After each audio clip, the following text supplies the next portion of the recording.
You ready for play for sets. Roger Federer to serve.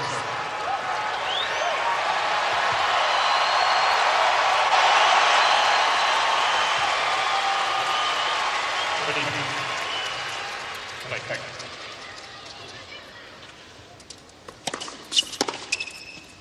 15 love.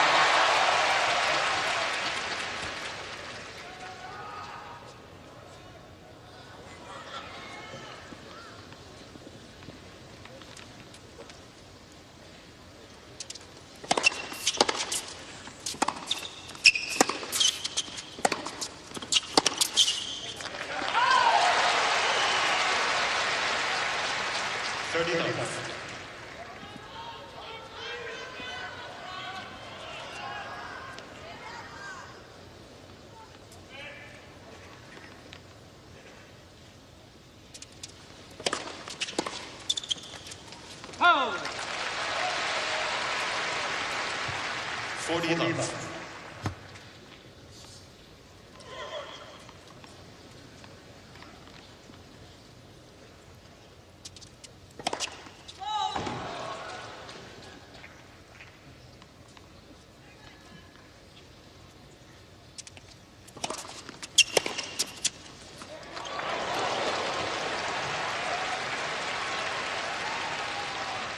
Forty 15.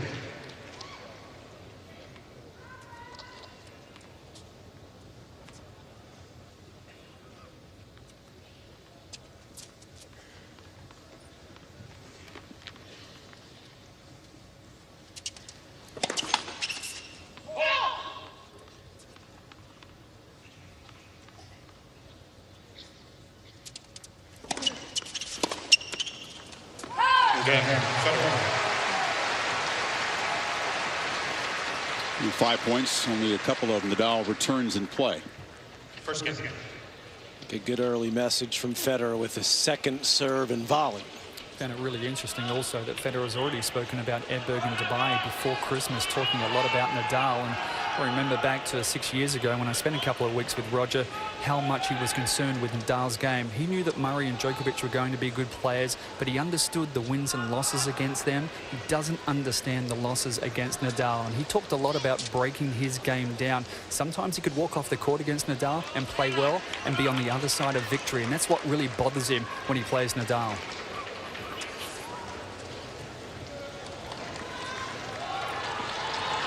Rafael Nadal to serve.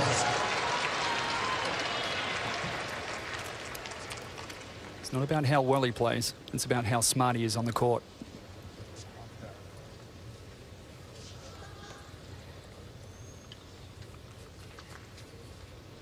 About how long he can sustain it, too.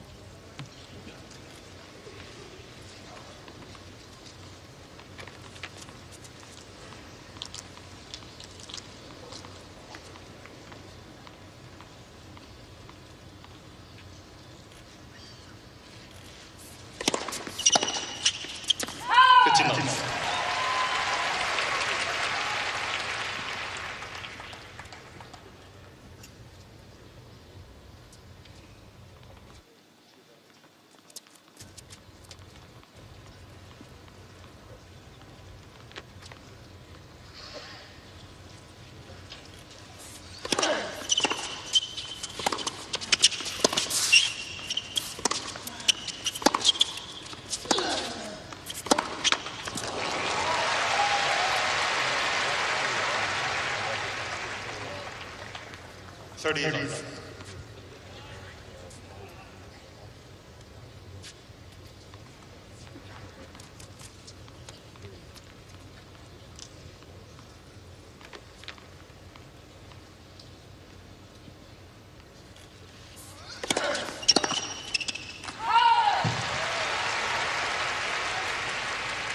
love.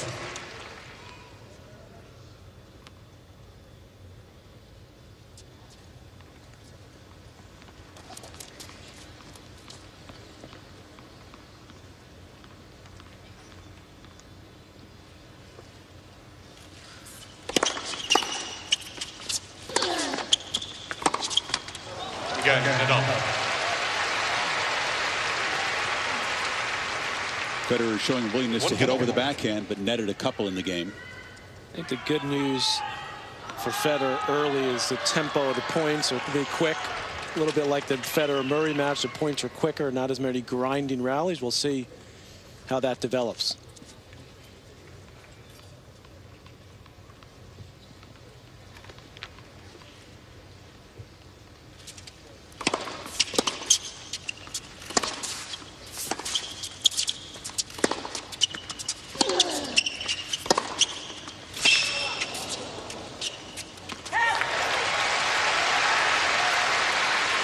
His first set also much more important for Federer than it is for Nadal, and he'll be hoping to get one of those easy first sets like Grigor Dimitrov did, where it was about 30 minutes. Nadal won't be bothered if he loses the first set if it's 50 to 60 minutes, but crucial for Federer.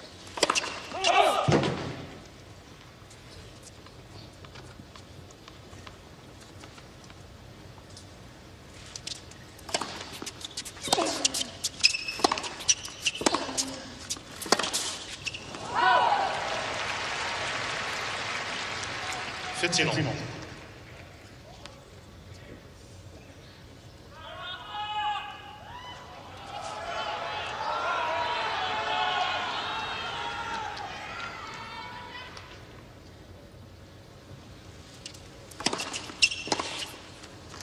The speed of the court has really helped Federer with that particular serve, the wide serve sliding away in the deuce court. Gets a little more help from the court speed and the balls being a bit quicker this year.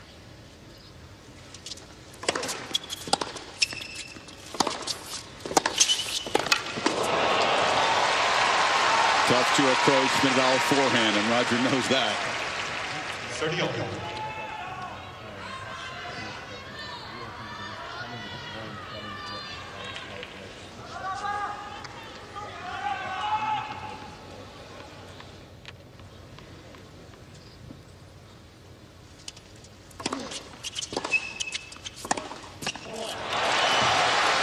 See, Nadal took a big step wide there and got behind the ball. Watch him. He's already leaning out there. Gets a decent cut on it, but there's too much court for Federer.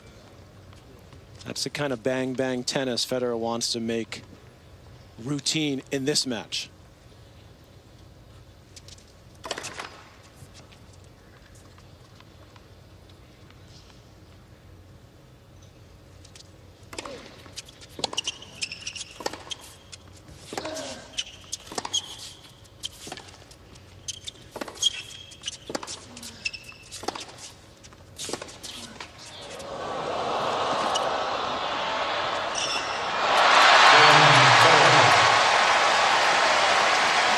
You heard Federer give himself a come on in that game.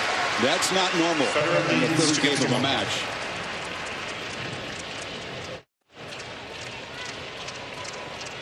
The concern for the Nadal serve really popped up against Kei Nishikori, his opponent in the fourth round. He hadn't been broken through 3 rounds. Demolished Monfils in the only night match that he's played.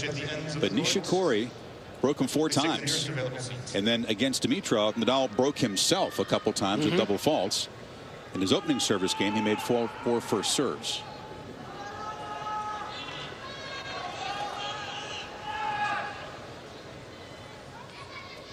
You see no evidence that the blister is bothering him. That's a good sign for him. If it is, he's not showing. Well, knowing him, he probably wouldn't.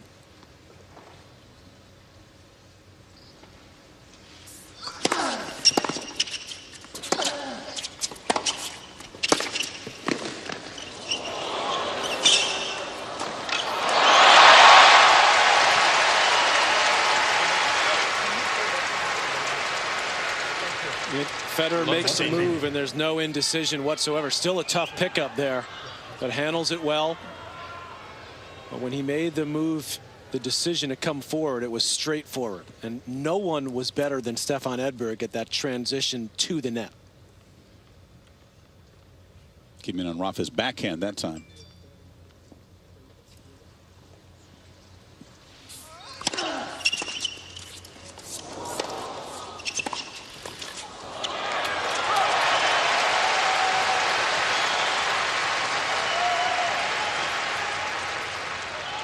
Love 30.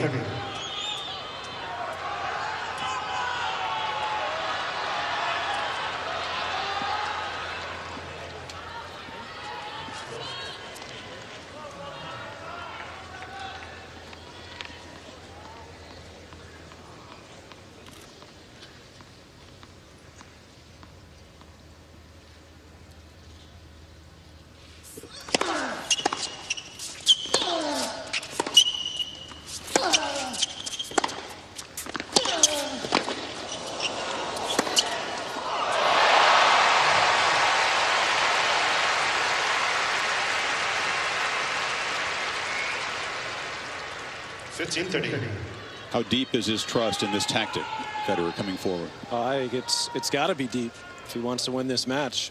For him, he'd much rather lose points like this than flailing it back into the middle of the net.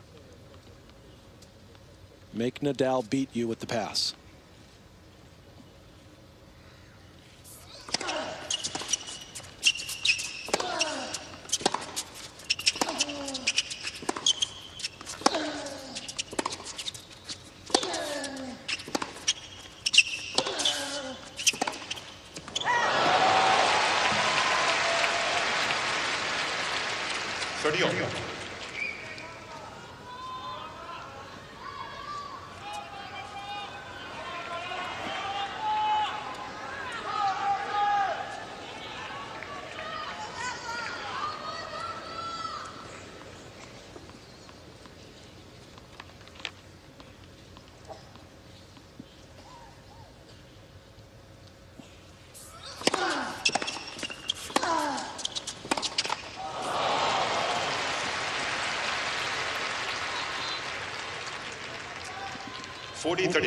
Nadal's yet to miss a first serve.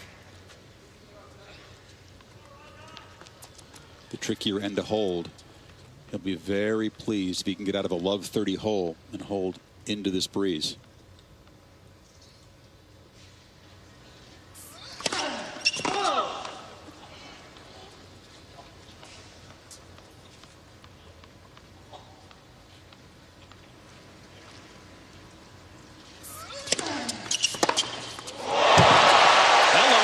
Chip back in there, Patrick. Wow. It was laid in at 87 miles per hour. First there to be hit. First second serve Federer has seen. He made that one count. Look how wide he is.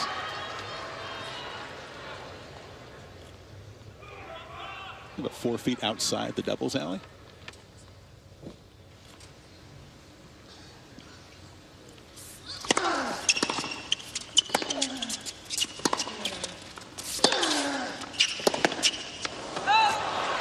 Nadal goes right back to work, and boy, he's the best I've ever seen at making sure he hits a forehand when he really wants to.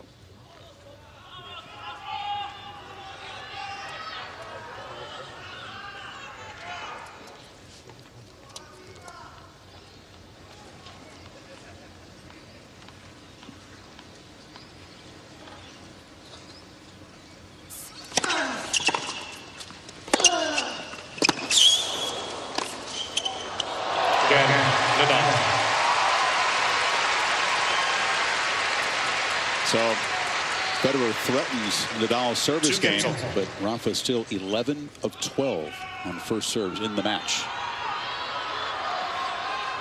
And already you can see the frustration that Federer has sometimes in scouting Nadal's previous matches early in a tournament where he struggles against lesser players, but when he plays Federer, he raises a level or two.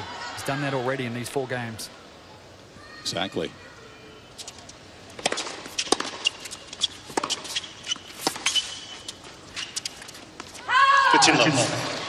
So often you look at the previous round and you say, well, Federer is in better form. Doesn't matter in the head-to-head. Federer should be fresher, playing cleaner.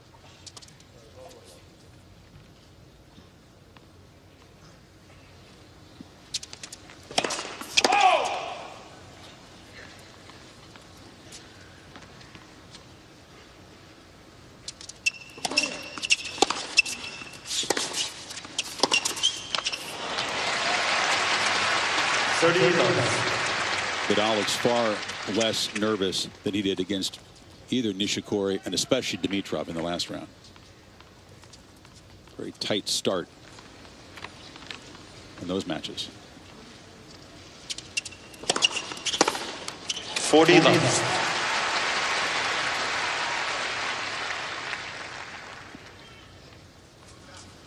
Don't you think it's going to be very difficult for Nadal to break Federer from this end? With the breeze. With the breeze, yeah.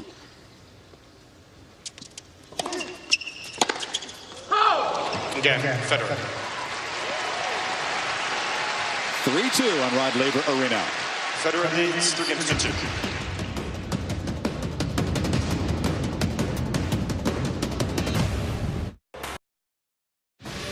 Welcome back to the Australian Open 2014, presented by Franklin Templeton Investments.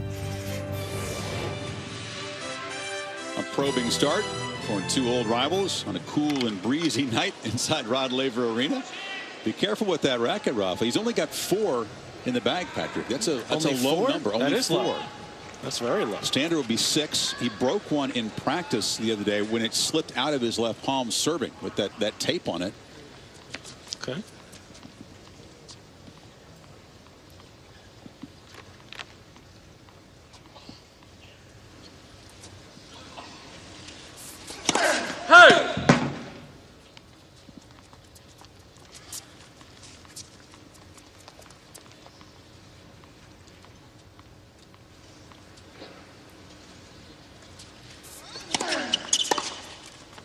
Missed it. Why that could become important is if he decided he didn't like the tension and he needs to send a couple out to be restrung, then you're down to just the racket in your hand and the one in your bag. I would for about 25 minutes. I think he could afford to get a couple more sent from Spain, but okay. You would think.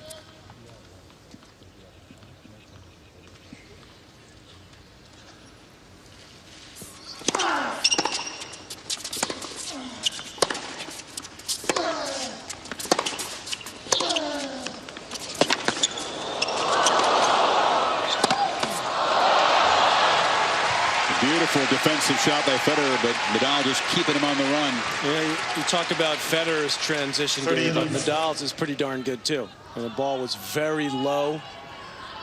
The one that Federer hit, this next one here. Watch how quickly Nadal gets up to and just whips it. Beautiful footwork and timing.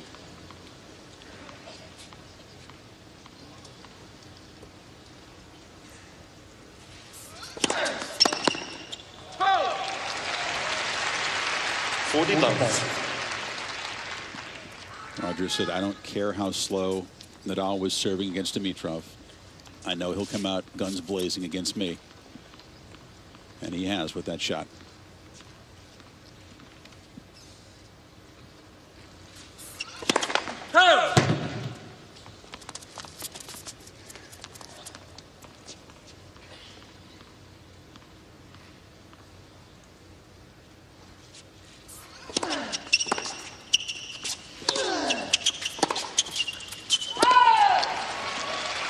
Nadal. Talk about what's inside Roger's head on that backhand wing. So often when he's hit the chips against Rafa, it's gotten him in trouble because the next shot's a forehand. He seems committed to hitting over it. Well, I think that has to be his intention, is to hit over it and step into it. He has to be decisive with whatever he decides to do. The problem is if he goes to the chip and doesn't hit it perfectly, he's then on the run again.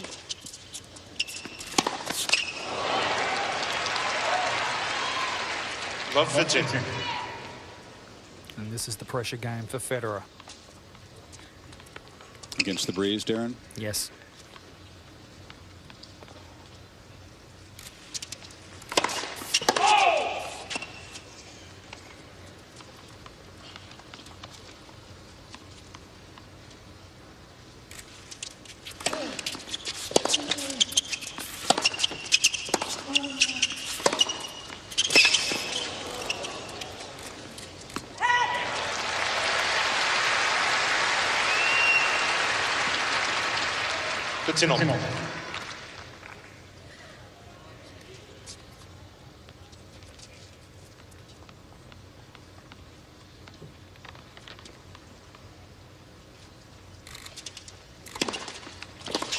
Yep, that's a great return.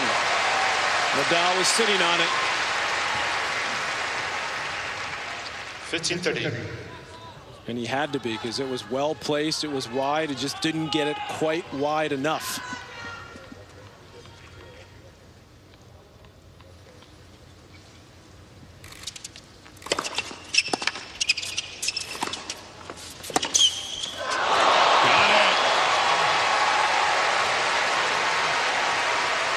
You can say you want to come in, but then you have to deal with passes like that. 15-40. Keep doing it. That's 5 times now he's coming on the forehand, and he's lost 3 of those points. First break points of the match.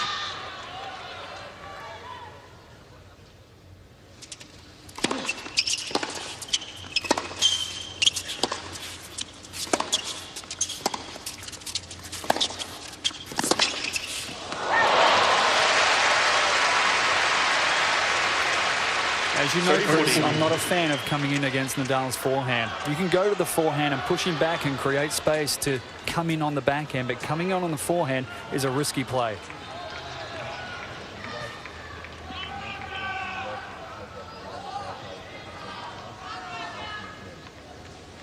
Still break point.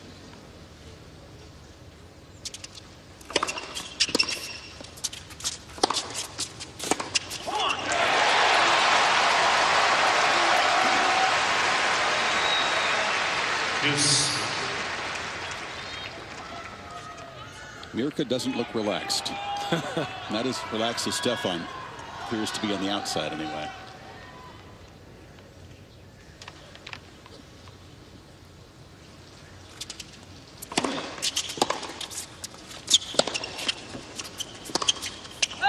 Advantage Federer. I think another area where Edberg could have gotten into Federer's head about this matchup is serve to the body a little more. He's hit a couple of body serves tonight. Didn't serve at all to the body against Murray.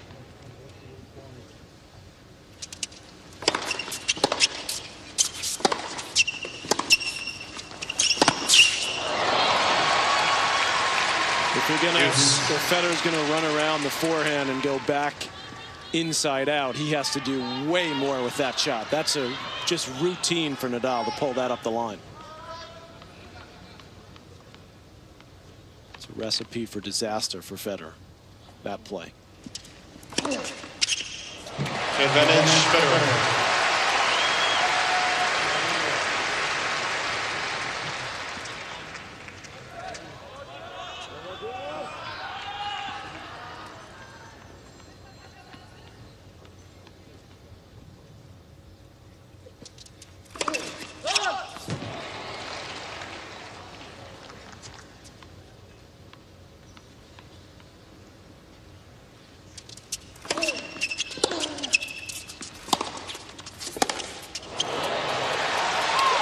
Nadal's backhand breaking down a bit, and Federer saves 2 break points to hold from the trickier side. Federer takes leads 4-3.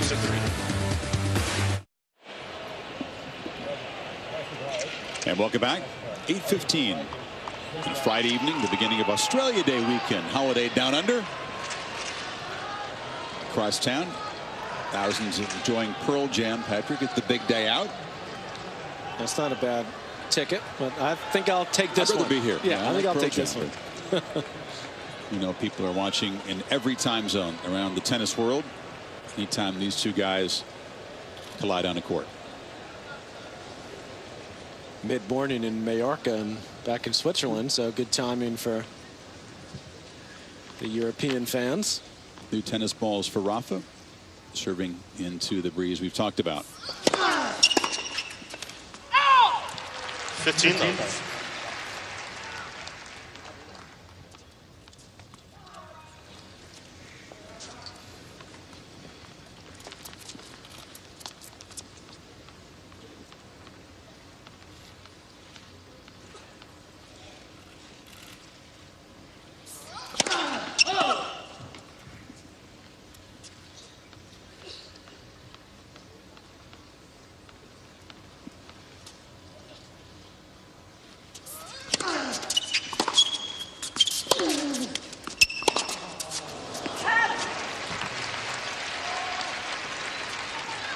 time Federer electing to 38. move way back on the second serve return. Actually got what he wanted, which was a routine forehand, just overcooked it.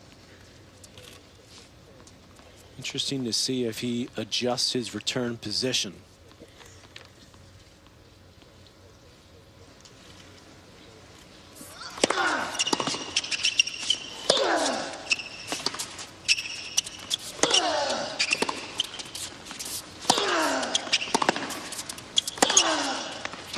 Missed it.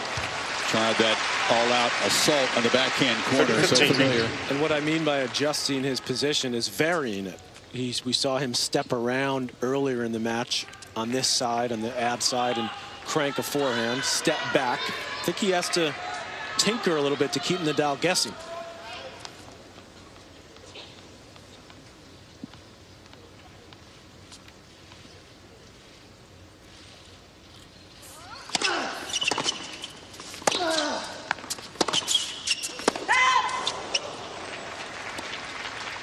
Tries to nullify a very predictable but brutally efficient serving pattern by Nadal. There's just a couple of forehands that have flown on him, and that's sort of the downside of going to a widey-bodied racket and 98 square inch frame. More power is that every now and then a forehand or two is going to fly.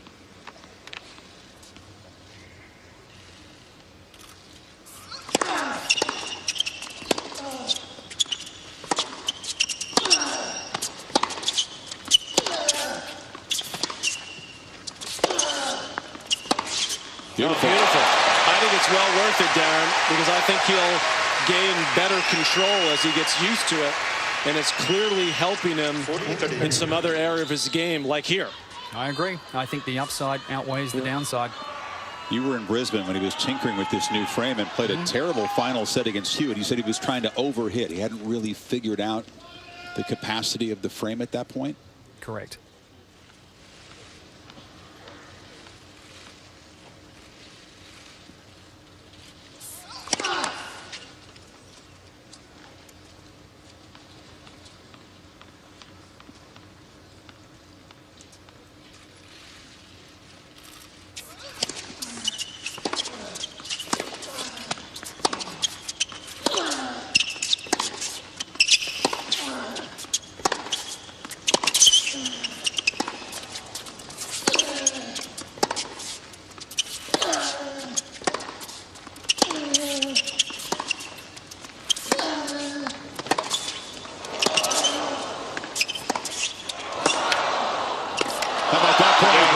First extended rally of the match, and it goes to Nadal for 4-all. Nice to see Federer able to fly around the court. A different look from a year ago when he had the back problem at the end of the previous year, wasn't able to do his normal training. He hopes that movement like this over the long haul will be one of the differences tonight. 0 for 4 against Nadal in 2013.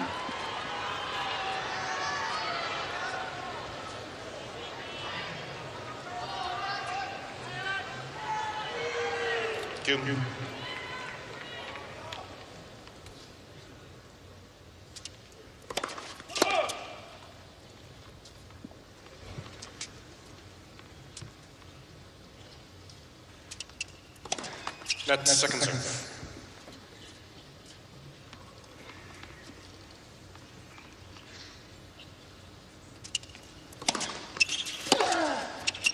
It's in love.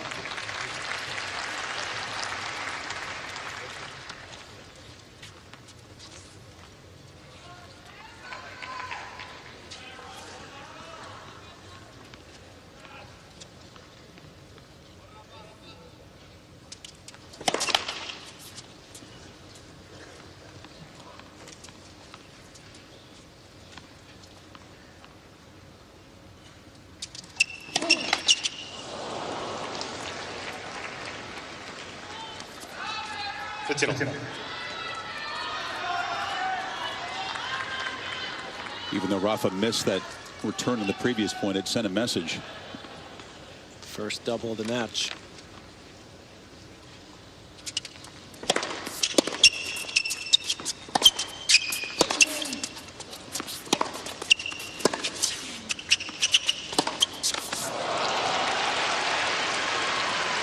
15-30. Boy, Darren, is it me or with or into the breeze, I should say. Nadal is really torquing that topspin. Oh, yeah. Forehand, Yeah, really his forehand feeling it's is going to drop down on the court, and it is getting up at this near end. It is really jumping.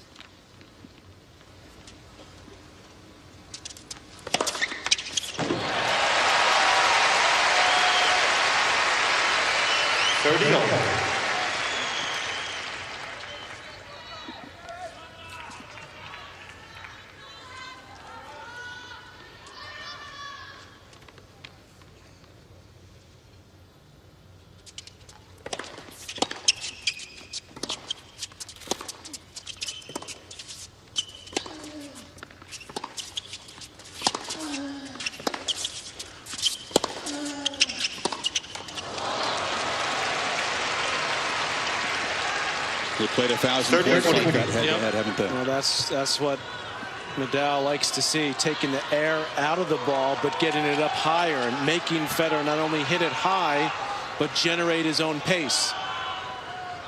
Federer again faces a break point.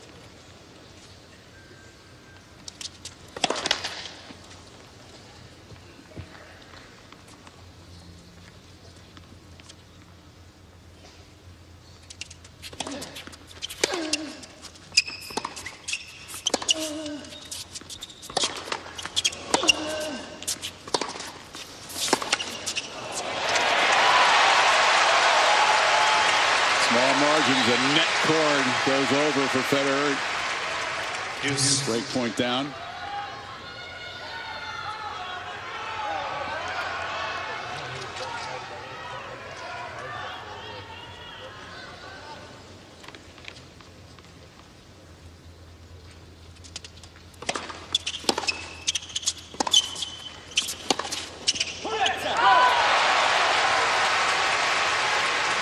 That four-handed set on his side. Nadal serving for the set. Pete Sampras arrived in Australia today from the States. He will hand out the men's champion trophy here on Sunday night. He's sandwiched between these two in major titles at the moment. Nadal could equal Sampras's 14 by winning this title.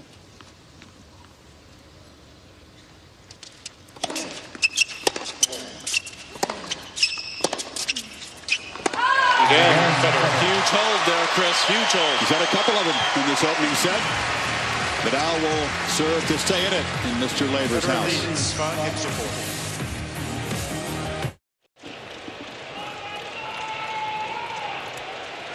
It's Nadal who's had the 3 break chances against the Federer serve. 2 of them from the far end, and the trickier and into the breeze, and 1 of them in that last game. Federer did very well to fight those off. There's a man who wasn't used to facing many break points. Pistol Pete. Never seen these guys play in person, he told us. That's amazing. Best serve ever. There's a lot of Grand Slam titles in the house tonight. That's a good point. Yeah, there are a few. 6 of them in Rogers' coaching box, of course.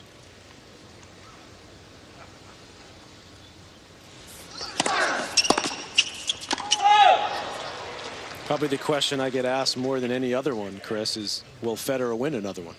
15. Good question.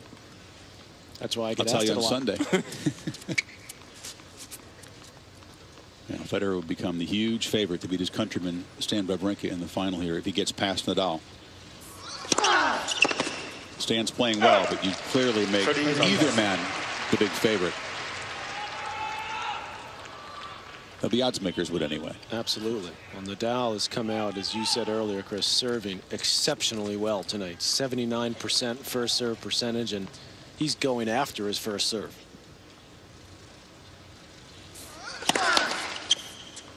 Used to be a time in their head-to-head when he was happy just to spin it into the backhand, but he's aggressively going after that first.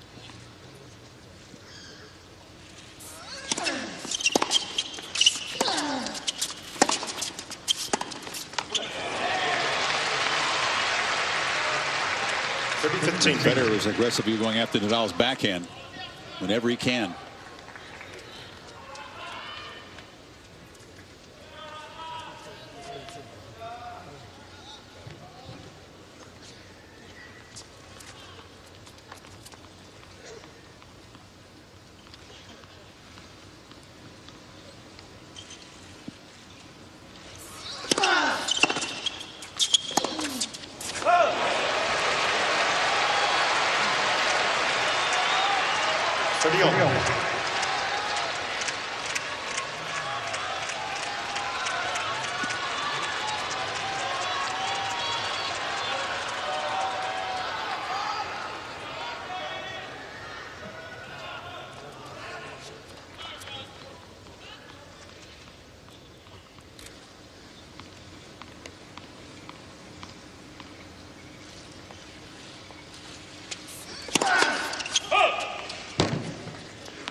It's a big miss. That was for set point for Federer.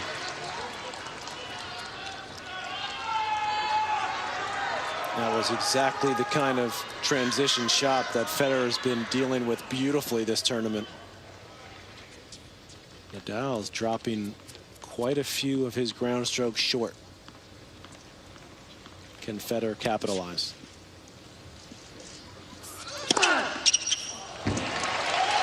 Drop that serve short. Federer, a long look. No challenge. Game. Nadal. 5 games up. It was good. FYI.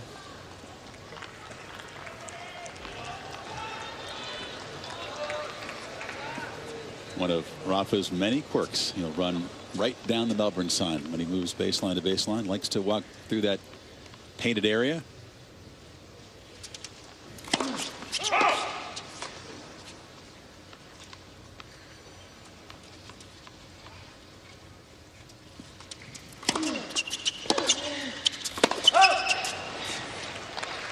Challenge. Nadal is challenging the call on the right baseline. The ball was cut out. American Jake Garner in the chair.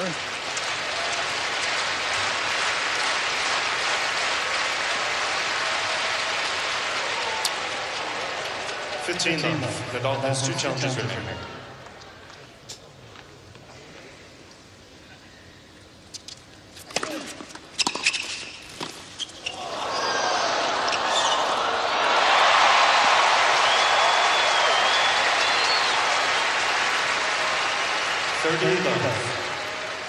Nadal gave a shake of the head like, I better be ready for the serve and volley tonight. You also need to be ready for the drop volley as well, because Nadal has made Federer bring that into his game.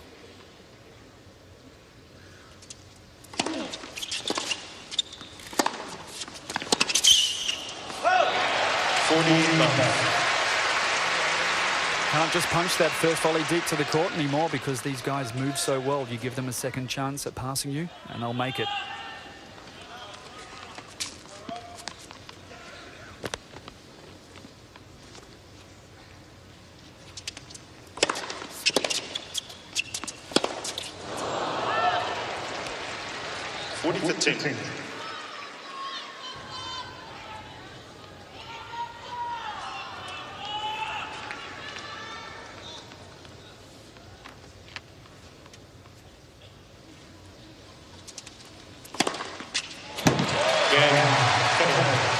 Third ace for Federer. Nadal tries to service to a first set tiebreak. Federer leads 6 games to 5. 6, please. We've talked a lot about the court speed and maybe more importantly the court bounce here. When they played against each other 2 years ago, Federer's average backhand hit point was 44 inches. Tonight it's 37 inches. That is a huge difference, and I believe that gives Federer a great chance to pull this off tonight. Less wear and tear on the shoulder over time.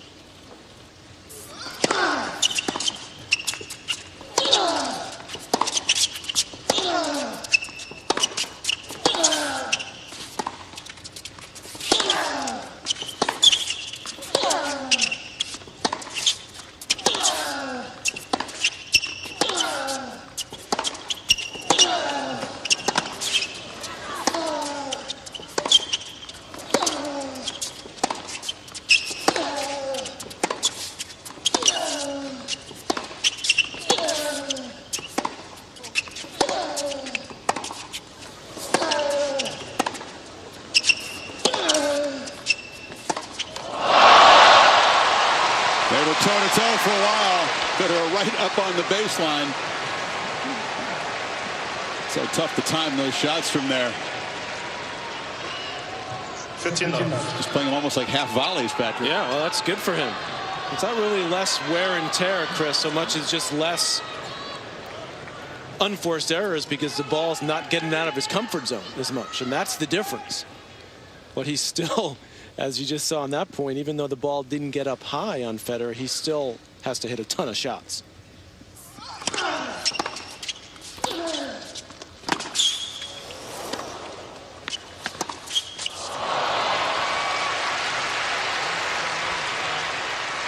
That 2012 match, their last meeting in a major, was a semifinal in which Federer won the opening set in a tiebreak. Nadal won the third set in a tiebreak and pulls it out in 4.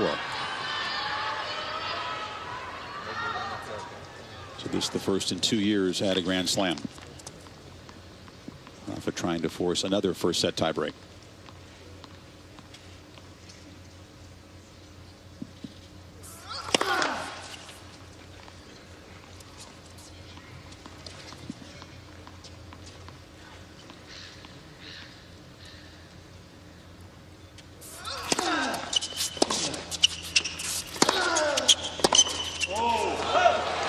So the longer this first set goes, the more physical it's becoming, the more important it becomes for Federer to win this first set. 47 minutes, Darren. Do you see any signs of wear and tear, or you're just thinking about the long view? It's over the course.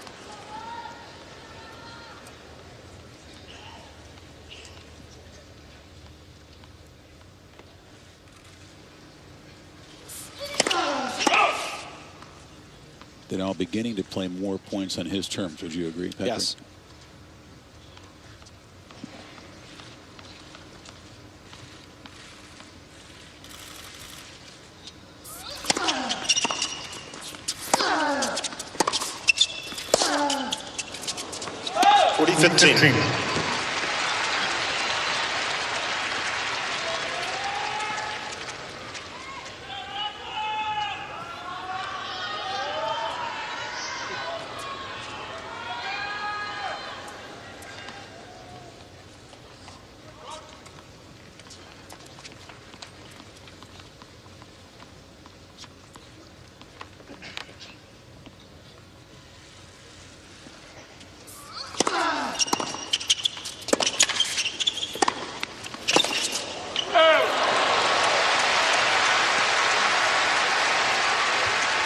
I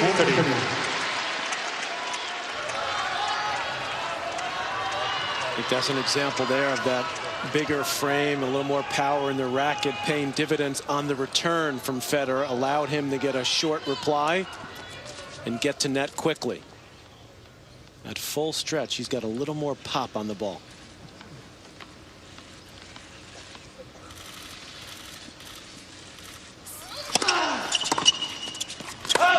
Nadal.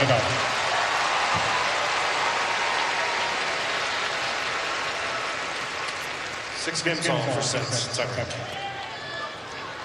Both players receive one additional challenge. Dead even in tie breaks, head to head. Federer has played far more in his career overall, more than 500 of them. Nadal, a little more than half that number. Federer begins the tiebreak with the breeze at his back.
This ball for Federer, knew the importance of that point right there. Get it back on serve.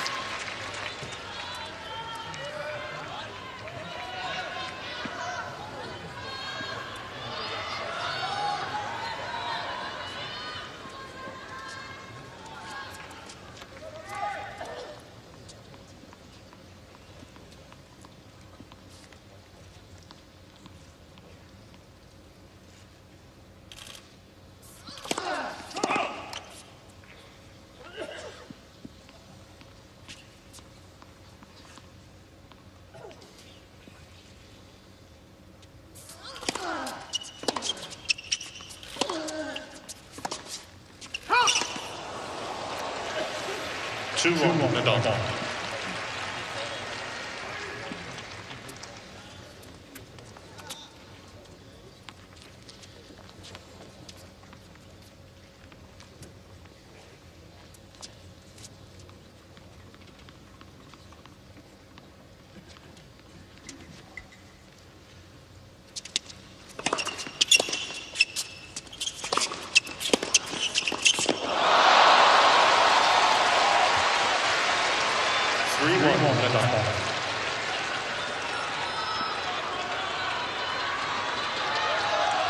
Took it out of the air, and he slightly slipped as he was coming forward right here. His right foot slipped. He lost his balance ever so slightly.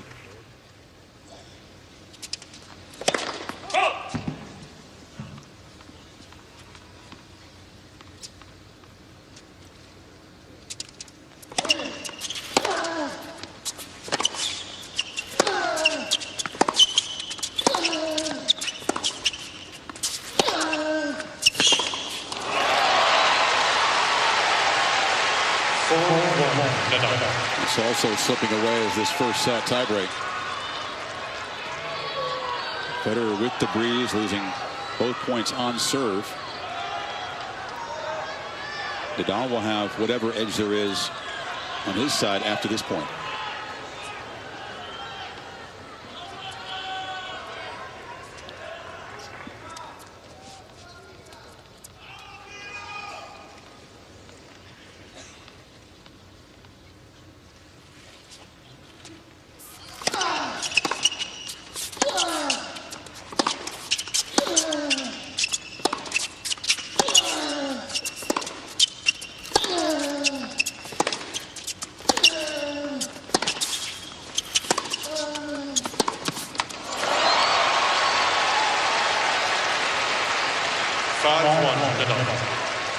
Well, you said it a couple of minutes ago, Chris, and you were spot on, and that's what's happened in this breaker, is that Nadal's playing it on his terms. He's got Federer on the string. He's moving him around, and that's exactly where Rafa wants to be. Roger keeps telling himself after those misses, hit the backhand.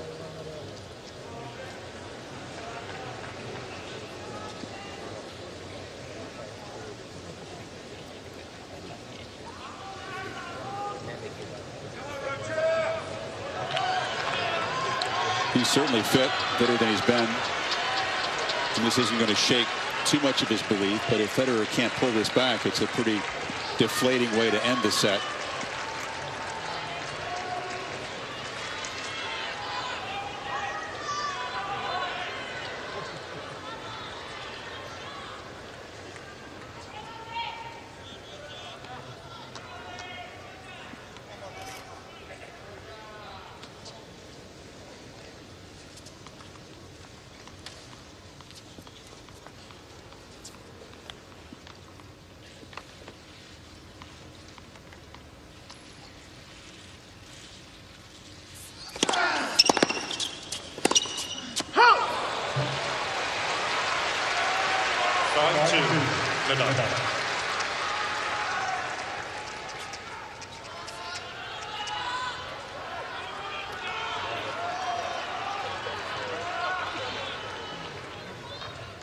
Return got back to him very quickly.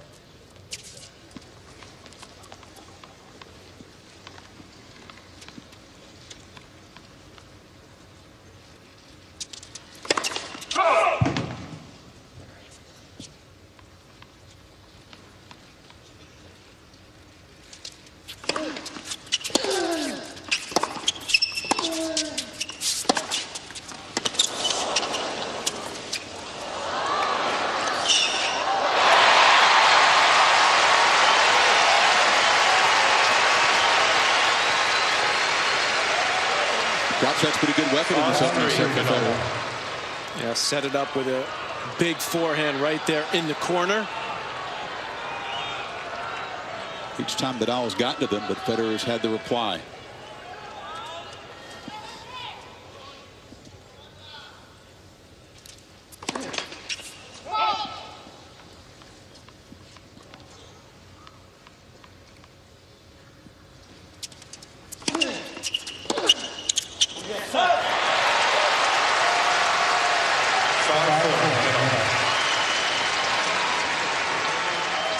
3 points in a row. Has to find a way to win a Nadal service point to stay in the tiebreak.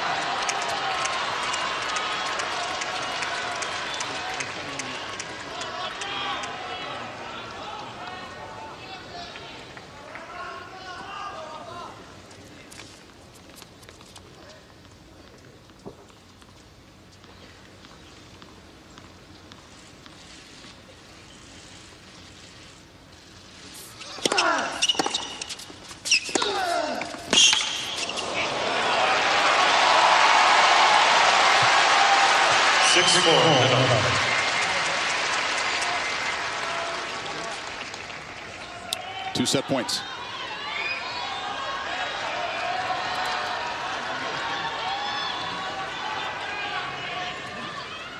But this is the crucial one.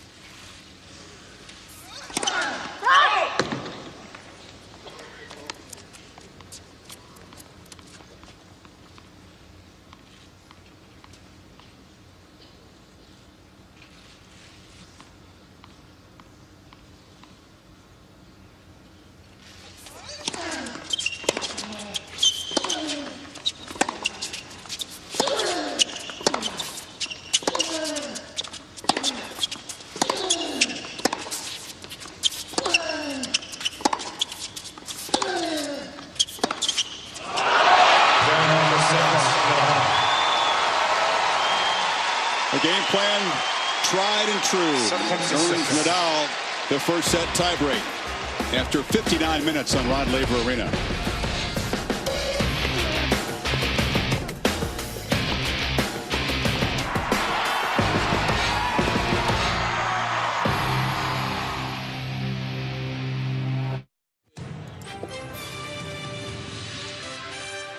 Nadal, after taking the opening set tiebreak, has left the court for a gear change, which gives us time to check in with Pam Shriver and the very special guest in the house. Pam?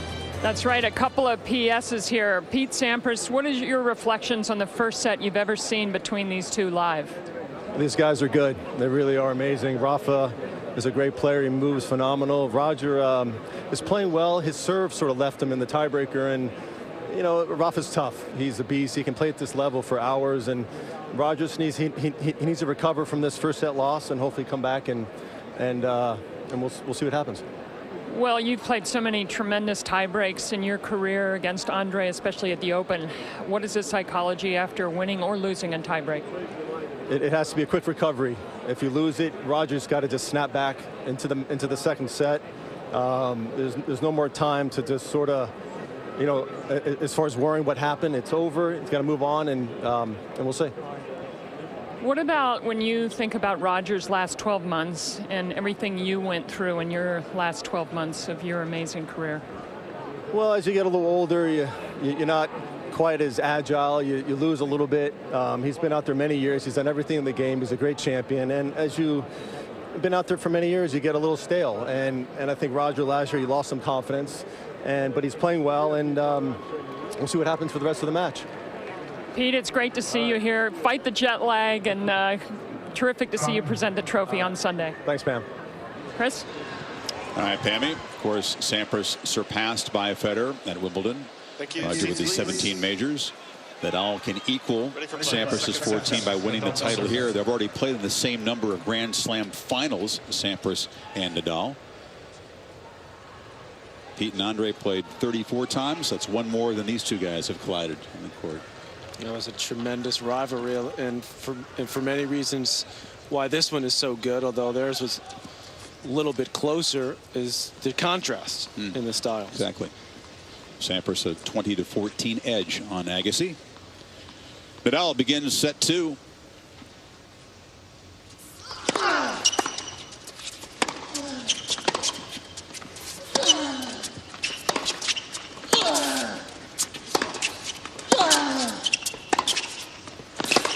Pete was spot on, though, with the fact that Federer didn't get any cheap points at all on his serve, which he was getting early in the set. But as the set went on, it became a little bit more difficult for him, and he wasn't able to play too many points like that. where he was the aggressor, and he's got to stick with that game plan. It's very simple for Nadal. There's no doubt about what he's going to do when it counts. For Federer, that's always been the X factor against Rafa.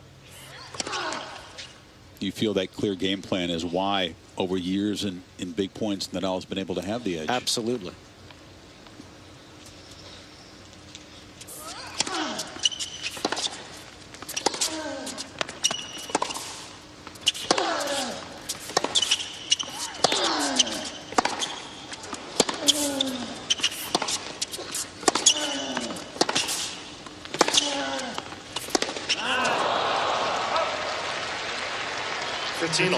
It's easy to say, reboot, forget what happened in the first set, but given the history, given the fact that Roger has to know it's been a long time since he's beaten Rafa after losing the first set. You have to go back to Hamburg when they played on clay in 2007. That's when Federer snapped Nadal's 81 match winning streak on clay.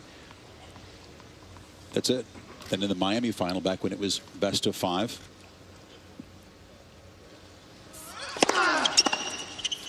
Came from 2 sets down in that one. Well, another predictable serve, predictable yet effective. And you see the Nadal serve direction, almost exclusively to the backhand side. All but one.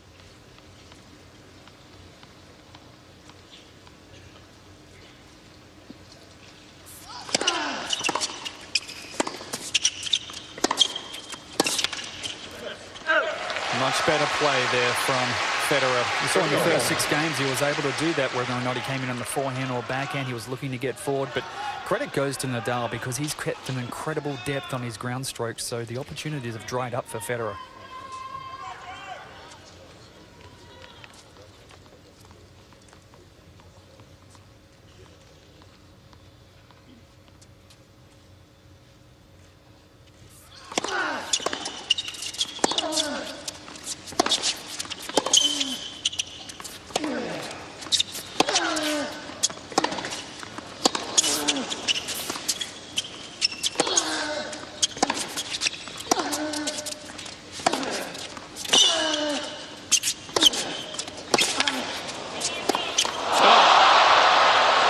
That's gut-wrenching for Federer right there. That's exactly the kind of point you need to win against Nadal in best of 5 in these conditions, to show him that you're ready to hang, that you're going to run him as much as he's going to run you. And to miss that last shot is just so deflating for Federer. It would have given him his first break point of the night.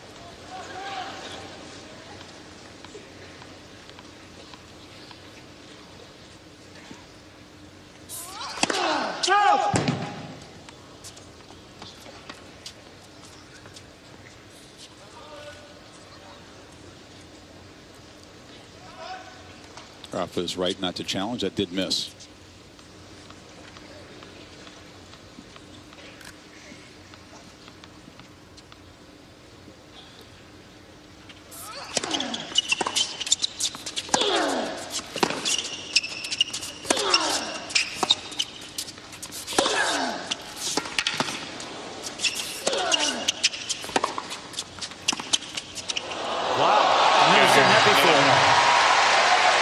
That swinging forehand volley could loom large for Federer as Nadal holds. Our coverage of the Australian Open Women's Championship match presented by Franklin Templeton Investments begins at 3 a.m. Eastern Time, midnight Pacific. Li Na in the final for the 3rd time in the last 4 years. She lost the previous 2 after winning the first set against Dominika Cibulková from Slovakia. Trainer out to look at Nadal's left palm again. I've never seen Rafa hit a double-handed backhand drop shot before ever. Normally, if he plays a drop shot, he drops a hand from the racket. That's a new shot. Yeah, like Jimmy Connor's drop shot there. A beauty.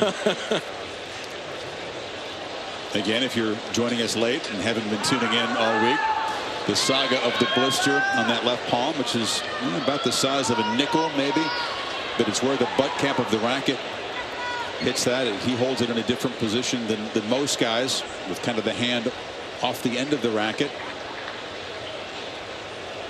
He wore tape a couple matches earlier and he's been able to remove it, which he says gives him better feel. Yeah, it makes a huge difference, Chris, to the tape he was using before that wrapped around the whole hand, so the whole crowd just went ooh with the sight of it on the big screen. You guys know, I've been told, Darren, that some players would have a serious problem. Yeah.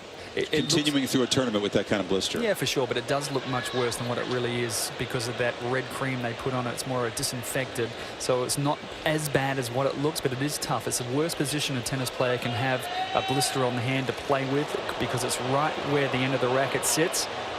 But having that big tape wrapping around the hand, taking that off has made a huge difference to him. It's also helped his forehand. You can tell that tonight. It's a problem that began when he got the blister there and then punctured it himself. You know how when you're a kid, you don't like that blister. I got a puncture. That was not well advised. He should have had his own personal physio deal with it. This is also tough for Roger to sit and watch the big screen and see that blister, then look to the scoreboard and see he's down 7-6-1 love. It's tough psychologically. Yeah, give him a little more time to think about that swinging forehand volley he missed at 30-all. You know, look, Federer's got to dig. He's going to have to dig so deep. And is he willing and able to do that? I mean, to beat Nadal. That? I do doubt it against Nadal. Yeah.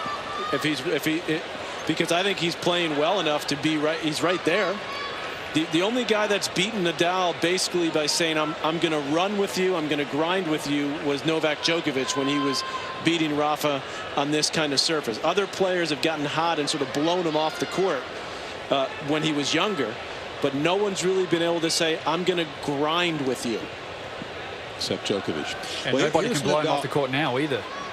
Say it again, Darren? Yeah, nobody can blow him off the court now. That's the big thing. They used to be able to do it, but he solved that problem as well. Let's hear from Nadal on serving with that blister. I feel that with the tape, I can lose the racket when I'm serving. That's my feeling. No? The racket can go, and that's a terrible feeling for a serve, because then when you have this feeling, you are not able to accelerate at the right moment. You lose a little bit the coordination. You don't. Yeah, yeah, that's a big deal. In practice, he lost the grip on the racket. It went flying out of his hand, hit the practice court and broke. And then against Dimitrov, the feel on the second serve kind of went away. He double faulted 3 times in a game to lose serve in a crucial stage. He had 8 doubles in the match. But so far tonight, he's been serving superbly. Really incredibly. Hasn't faced a break point. Great percentage, 72% of his first serves.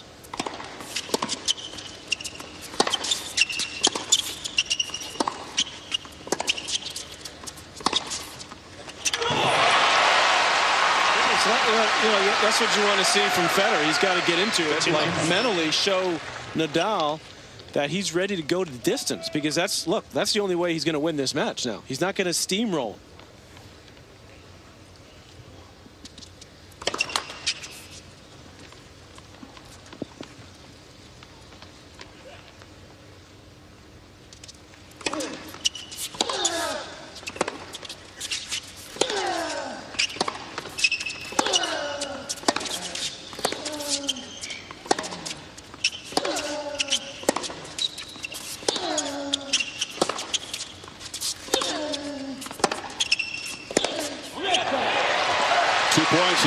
Twice called out. He'd be a little bit annoyed by the delay too. Nadal leaving the court after the tiebreak and then stopping after 1 game for the trainer.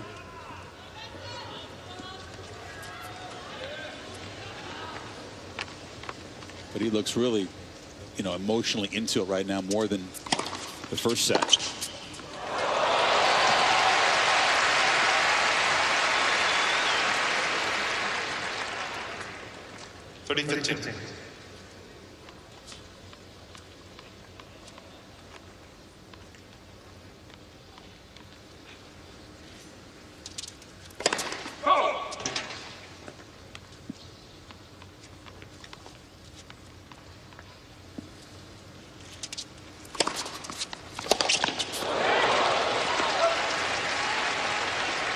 Served and volleyed, and maybe Nadal, out of the corner of his eye, saw him coming in.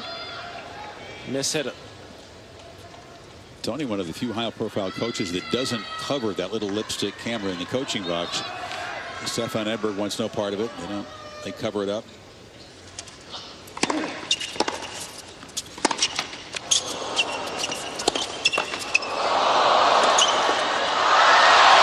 hands as Nadal can applaud. He sent 2 scorching shots at the Federer forehand at the net. Fed fans come alive. One game on. Look at these rips. A change of racket now for Roger Federer. Just one final thought on that tape that Rafa has discarded for this match. The other big difference that's made to his game is the grip changes. He has massive grip changes between the forehand and the backhand, and that tape starts to turn over and the sticky part starts to stick to the grip of the racket. He really struggled with that against Dimitrov. He's not having to worry about that tonight.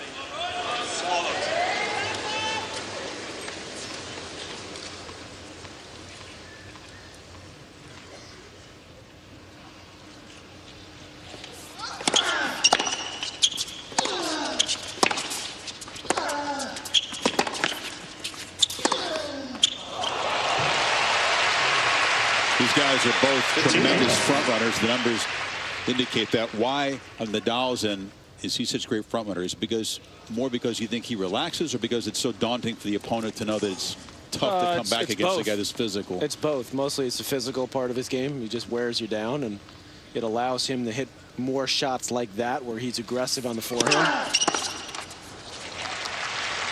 38.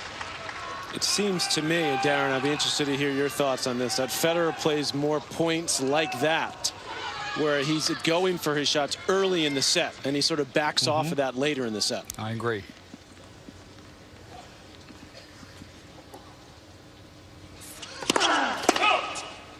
Is that a mindset, or is that just because his comfort zone, you think, is just to sort of see how the point develops?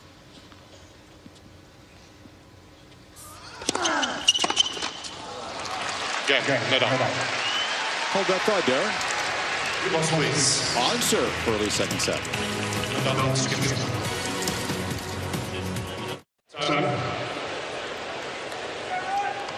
An agitated Federer in a conversation with Jay Garner in the chair. It's a little tough to sort of interpret what he means. And he's saying, nobody ever says anything. You just swallow it. That's sort of what. Can't pick up what he's saying, but he's clearly annoyed by something. Maybe the result of the first set. He's definitely annoyed about that, but I don't think that the umpire has anything to do with that. Do you think that the break after the tiebreak and then the stop for the trainer after the first game has him annoyed? Or? You know what? I'd just be guessing at this point. The guy on the other side's game, all of the above.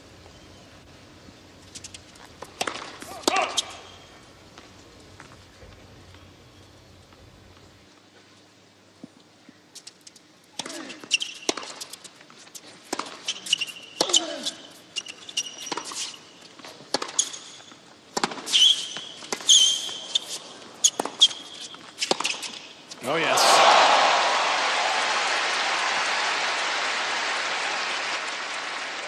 Such a complete contrast to the Tsonga and Murray matches when Federer was able to win points with his first serve. Just not, as Sampras mentioned, just not getting that done tonight.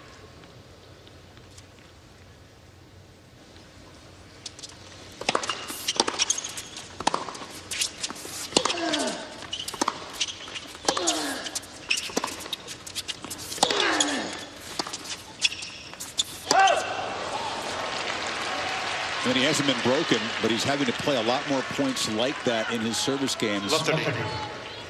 After the first couple games of the match when he was holding more comfortably. Yeah, it was a good, clean return from Nadal, and as soon as he got the return deep, he was able to get on top of the point quickly. Big opportunity for Rafa now at love 30.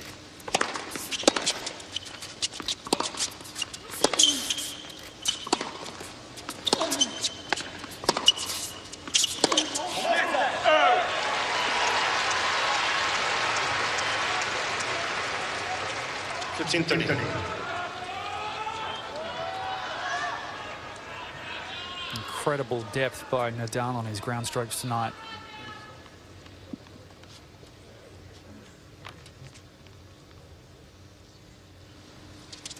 And he knows that's a monster key. Even hitting as he is now into the breeze, he is getting the ball very deep and high.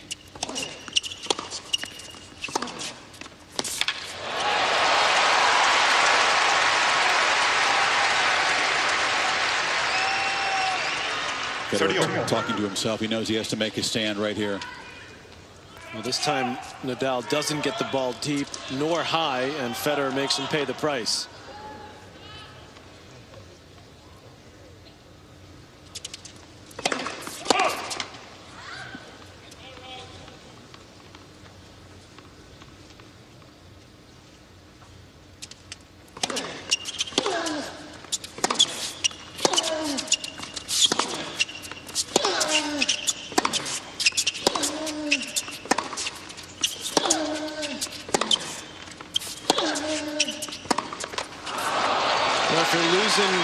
If you're Federer, you're losing points that are going your forehand to Nadal's backhand, then you're in big trouble. That will give Nadal even more confidence. That kind of point right there. Now Federer facing a break point. Danger of going down a set and 3-1.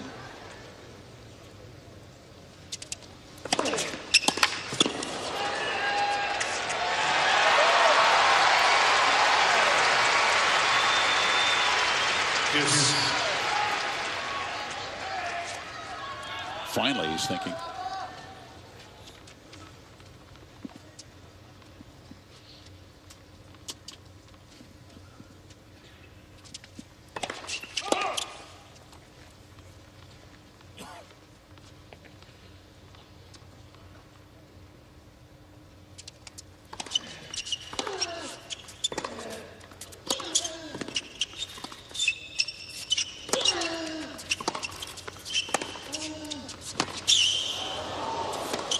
Oh, that is so good. Ruthless corner-to-corner shots. What control with the backhand. Look at this angle right here. Federer does well to get it back short. And Rafa up to the ball so quickly. That little step right there, Patrick. He kind of just hopped forward at the last second. Break point again. Next person.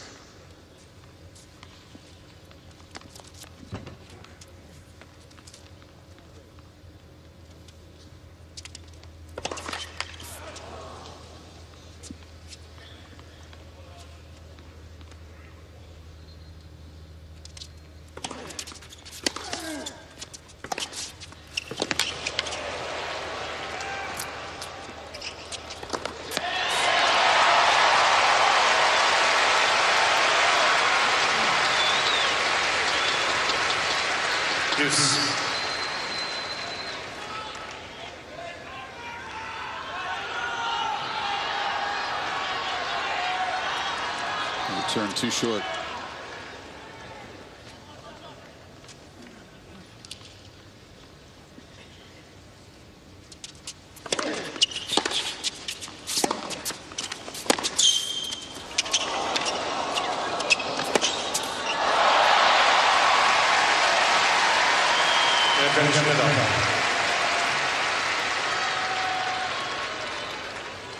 This time Federer forced to come in when he didn't want to.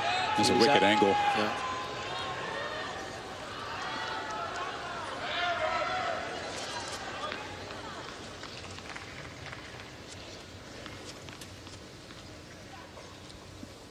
Break point number 3.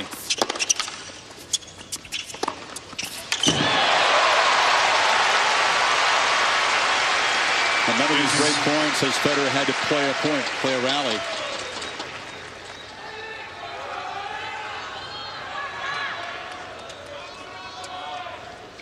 Able to end them quickly.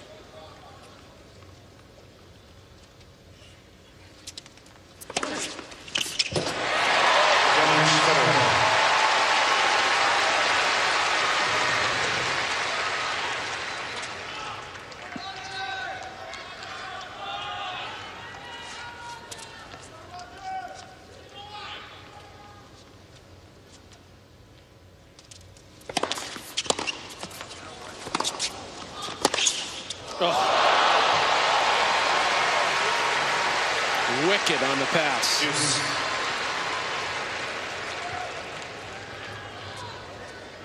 And again, as you know, Darren pointed out in the first set, you got to make him pass with the backhand.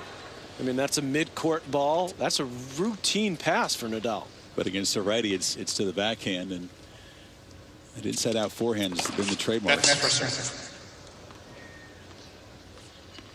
sure a lot of things feel so different for Roger against this guy.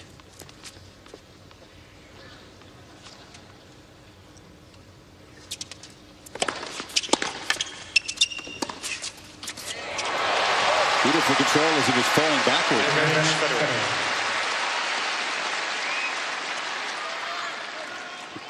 Watch Nadal. He actually starts to cheat to the backhand corner. Look, he guesses.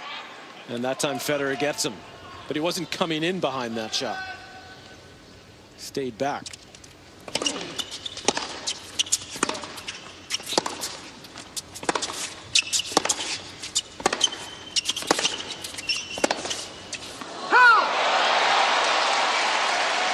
Federer returns to the call of the right first set, the Bowls Conference.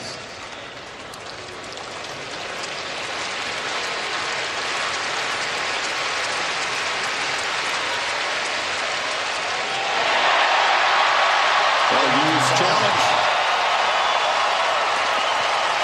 2-all.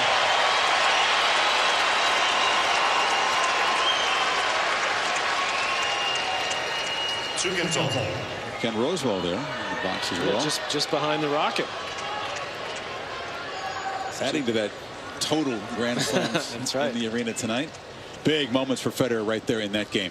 Huge to not fall behind a break.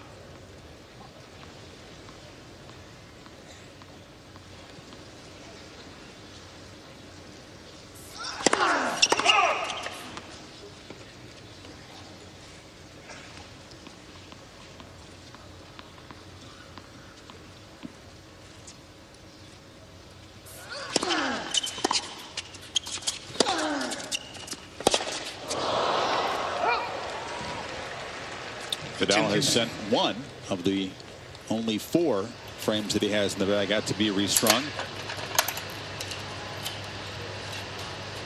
Perhaps preparing to adjust as the conditions out here change when it gets even cooler this evening.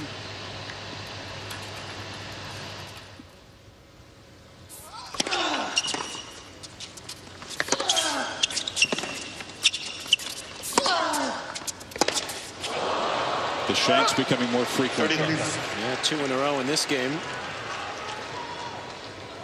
And Nadal has done a beautiful job on his. Look at those second serve points won. 76% on the second serve. Now, I'm not sure I've ever seen Nadal hit his backhand this well on a fast, quick, low-bouncing hard court. Yeah, he's beating Federer to Federer's forehand side with his backhand cross.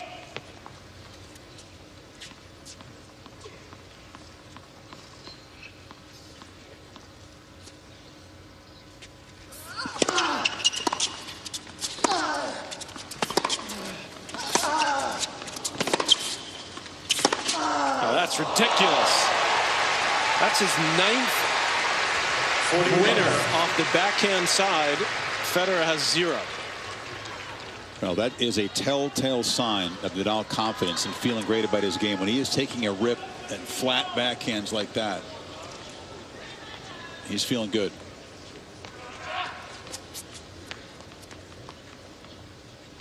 When he's not, they get dumped short or in the net.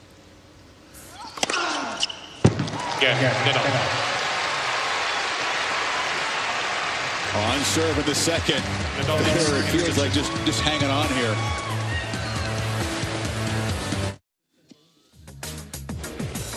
Well, one thing we wanted to look for in this match tonight is we go inside the point is Nadal's ability to control the court with the forehand, and sort of a weak, tame reply on the return from Federer. And this is why the slice gets him into so much trouble against Nadal, because if he doesn't hit it perfectly, he's on the run. This is the point where he hit that two-handed drop shot. But that's a perfect example of dictating with the forehand, 62% of the time going cross-court, 38% of the time going up the line, and really spreading the court, and also going after Federer's forehand with that cross-court backhand.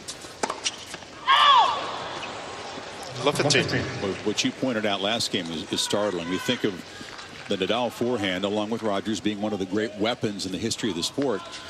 But he's got 3 times the number of winners off the backhand tonight.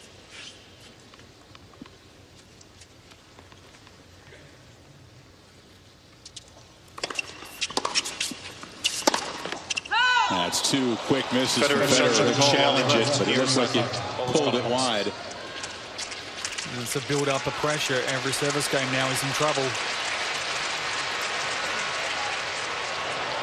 That affecting his shot selection, decision making right there? Absolutely.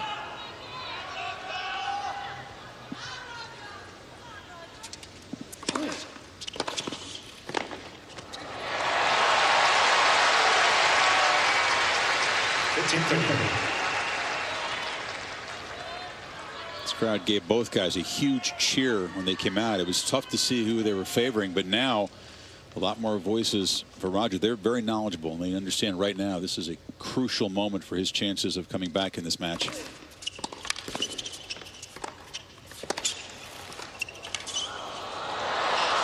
Oh my goodness! What a get! Nadal had to go so low from our bunker position.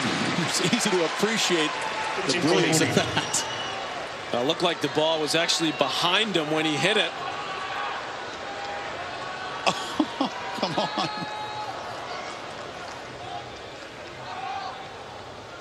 That had to catch Federer off guard. Treble, 2 break chances.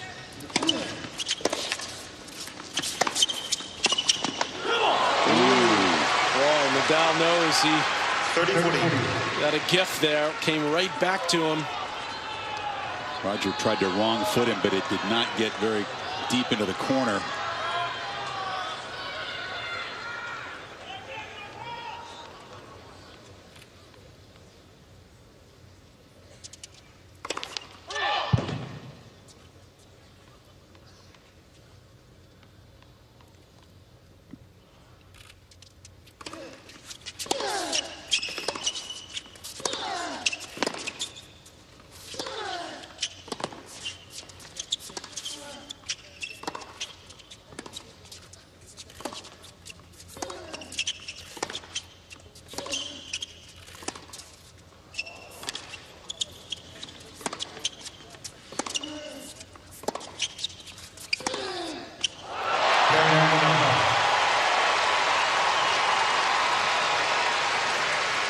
Just baseline roundhouses, and Nadal strengthens his lead.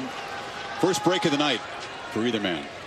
Well, Federer is just not getting nearly enough on that backhand wing, and he's just under the gun now. He's got the bigger headed racket, but those last 2 backhands were both slightly mishit, and you leave that ball hanging, Nadal makes you pay.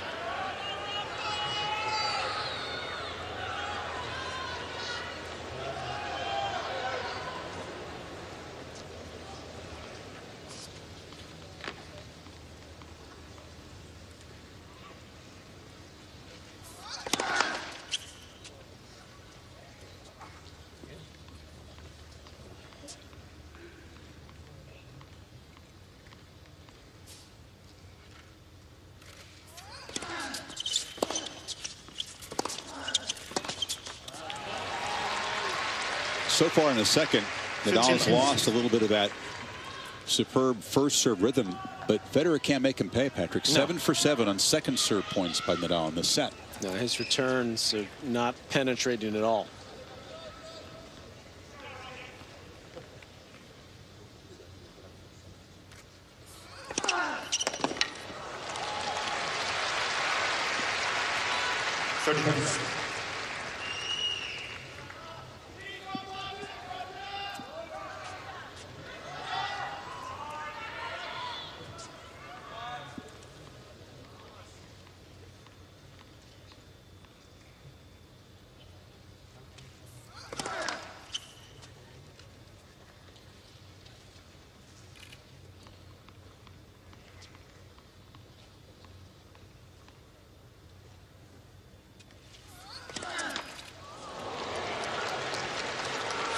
First of those tonight. We saw Federer step around, I think, on the return. Maybe just affected his concentration.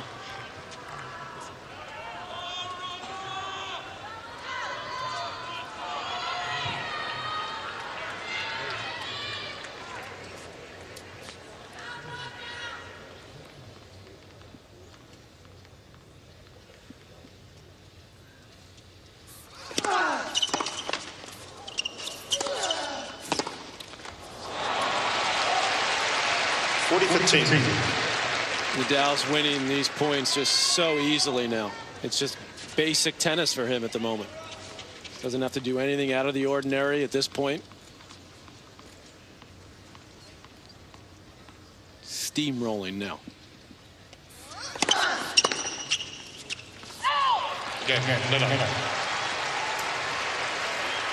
A hush in Rod Laver Arena. Nadal in control, 5-2.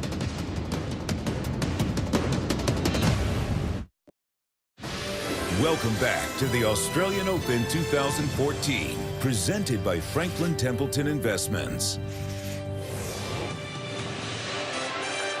Zoom down the Yara. That's the casino on the right, the hotel where both players have stayed for years. And you follow along the river to Rod Laver Arena, this beautiful tennis complex. Hushed in here now. These fans certainly hoping to see an extended semifinal, 4 or 5 sets, but Nadal taking the first set in a very tight tiebreak and has still not faced a break point tonight and is up 5-2. Daunting for the 4-time champion.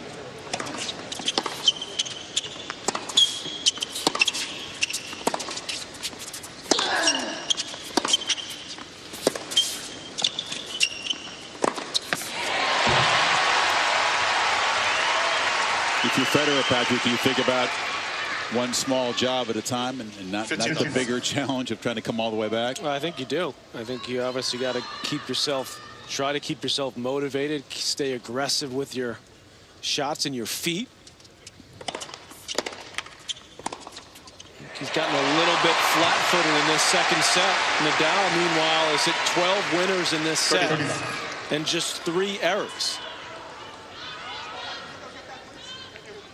As we thought he might, he's gotten more relaxed since winning that tiebreak. And he wasn't that tight before.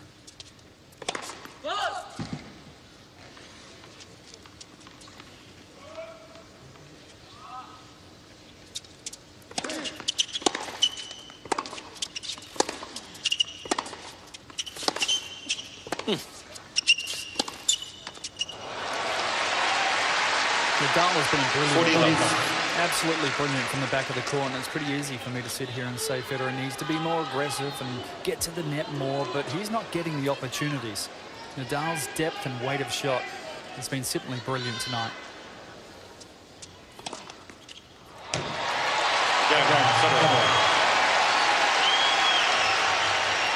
Very few. He's commanding holds. 5 aces for Roger tonight. Absolutely different match from what he was able to produce against Tsonga and Murray last 2 rounds. Guys who've given him trouble head-to-head in the past as well. Nadal, look at that. He's lost just 3 points on his serve in this set. By the way, the 1 second serve point loss was a double. Double, right.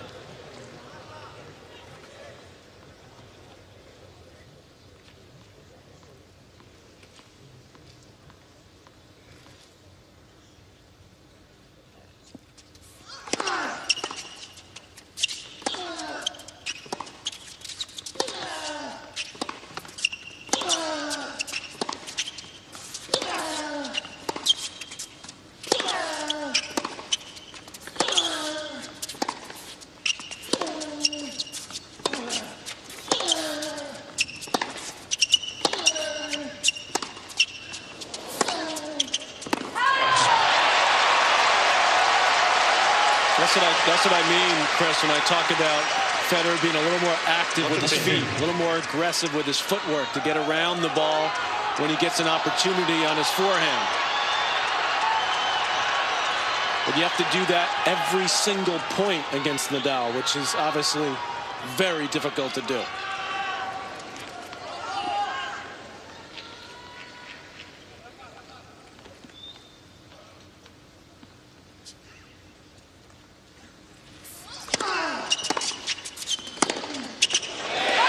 Well, you look for signs of nerves. He's been so composed tonight, but Nadal knows you hold in this game. And this match is firmly in your control. It is a long way back for Federer. And you've seen a couple signs the first 2 points that he's aware of that. See if he can shake it off.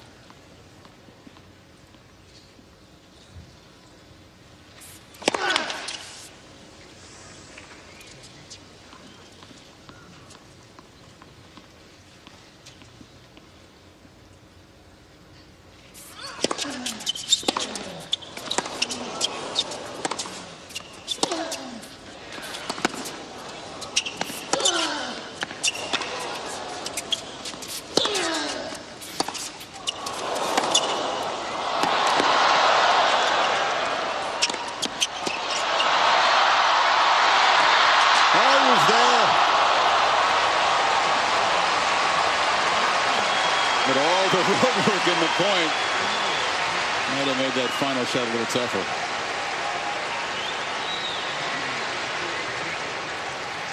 How good is his tennis?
Frustrating is that for Federer? He finally unloads on a backhand. He's just getting pushed around. He lets this one rip, and that's the answer. He hit his backhand 94 miles an hour. Oh my goodness. And it came back about the same speed. Came back faster, I think. Unbelievable.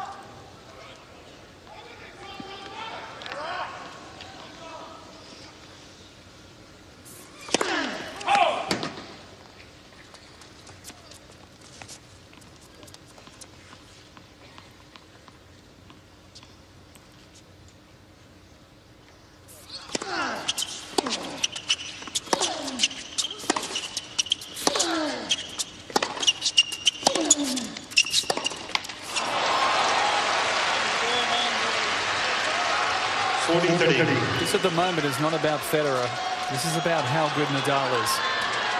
From low 30, he has played 3 strong points in a row to deliver a set point for a 2-set-to-love lead.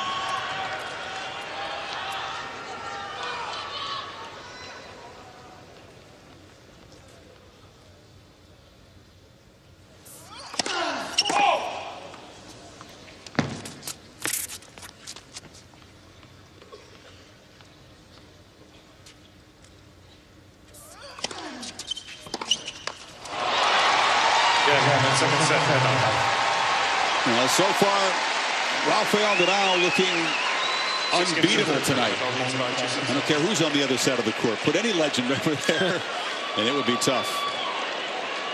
And the canyon Federer must climb out of only gets deeper. Let's go to Chris McHenry, Mary Jo Fernandez, a preview of the women's championship match. I don't want to leave this town. We can set this city in motion. Dream master, you got me started. We can set this city in motion.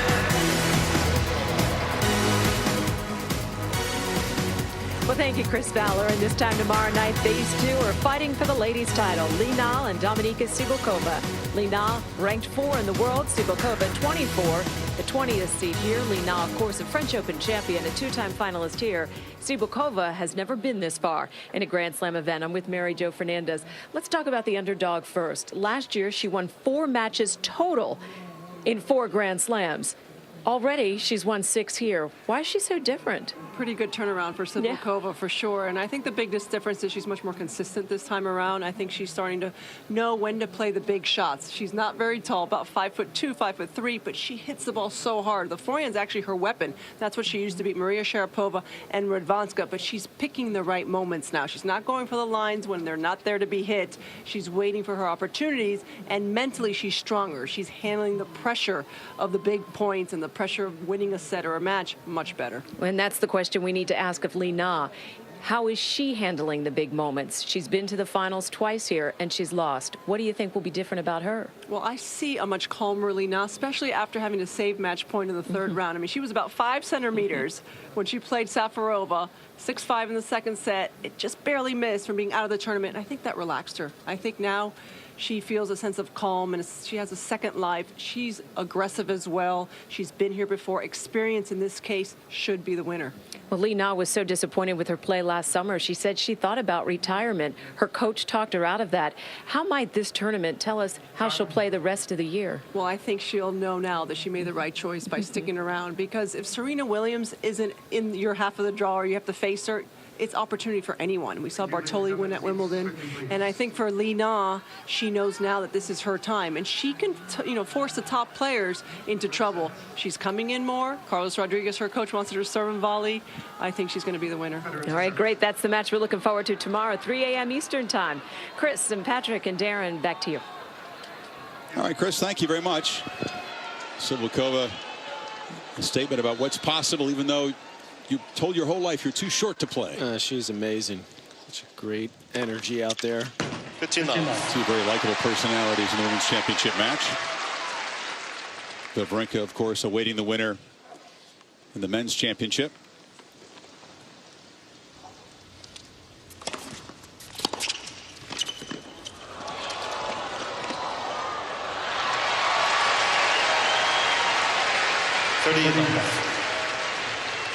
There's a turning of the tables when Federer said he was inspired by watching his buddy Wawrinka take out Djokovic. I'm sure pleased about that too, but was jumping up, had his arms raised, high-fiving Mirka last night when Wawrinka backed it up by beating Berdych. And Stan is at his hotel watching this match. I know he's friends with Roger, but deep down, who do you think he matches up better? Stan? Yeah.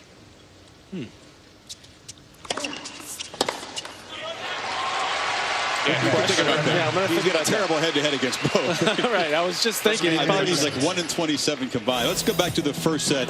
If you joined us late, very high-quality stuff. No breaks for either man. Yeah, and Roger was able to get into net quite a bit, and I thought play early on played the match a little bit more on his terms. But Nadal just so good at transitioning himself and really stepped up in that tiebreak to win it. Second set, Federer was constantly fighting to hold his serve.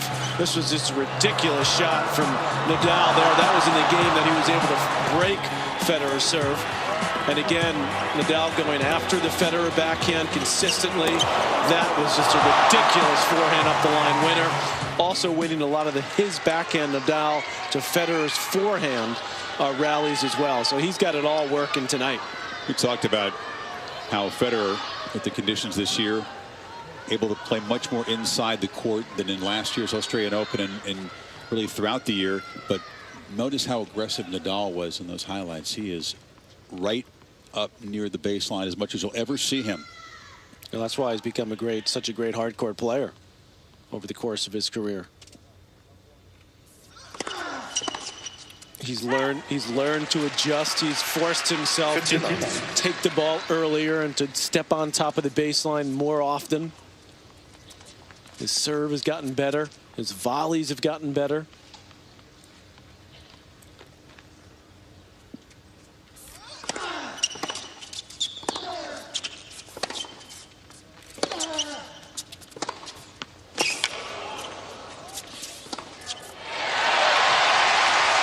What's different tonight, Patrick, is he's had many opportunities in some of these rallies to come to the net. It almost seems like it's the Nadal game plan to not even seize that chance, but just over the long haul, stay back and pound away. No, that's a tried and true recipe for victory. So he's going to keep doing it until it doesn't work. Why change a winning game plan?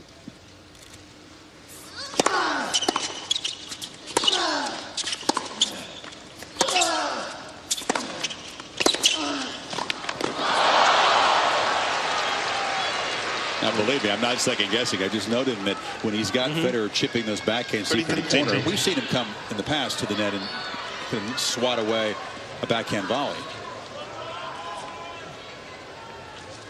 But he is intent tonight in staying back and delivering blows from the baseline.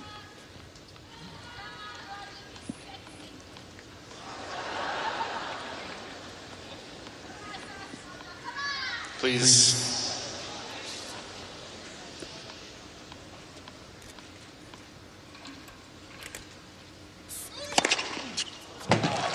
And that might be the first time he's hit his first serve up the middle in the ad court. He tried one a little bit earlier and missed it. And that go down as just his third ace. It's a pattern he usually breaks on crucial points. Down break point, for example.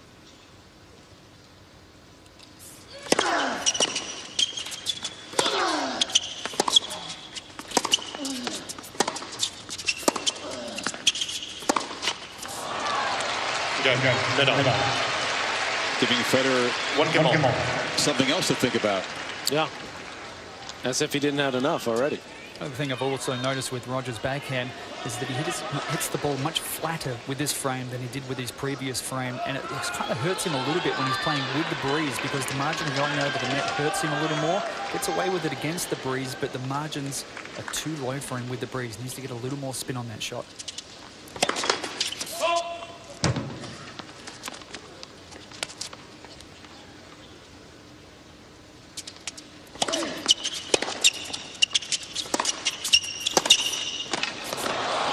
I mean, these last two backhands that Federer's hit, I mean, those are not good shots from Nadal. This return is not good. How short it is, and he just gets nothing on that ball. I mean, Dimitrov, for example, was stepping in and unloading on that shot. Federer is just, at the moment, not really confident enough to step in and go after that.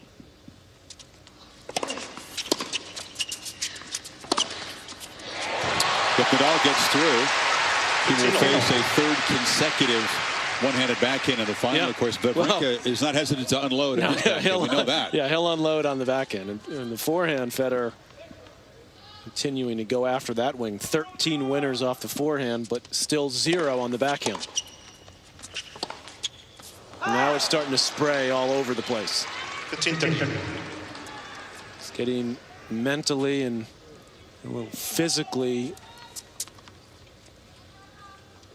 exhausted might be too strong of a word, but he's definitely sort of fatiguing out there. I think it's more mental.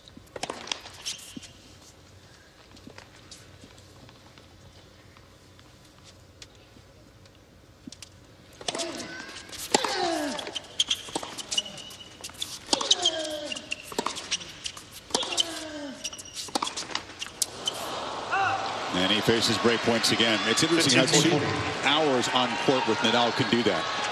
Incredibly positive coming into this year, coming into this tournament, coming into this match. His form and the Nadal game has been able to reverse all that.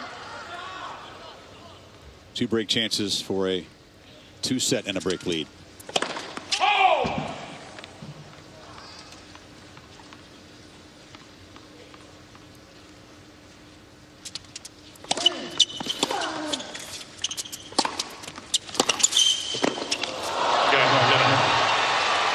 It's going to take a whole lot from Federer for this not to be a Nadal straight set win now.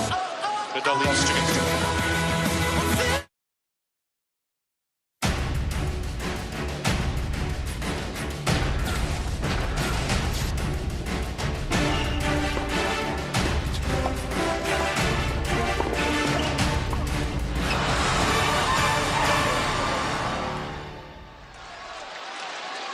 You saw Nadal, Patrick, in the hallway after his practice session very briefly, smiling. His camp says a real calm, a relaxation from him.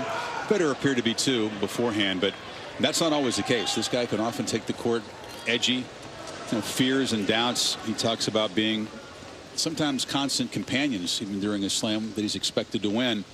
But what a performance tonight so far.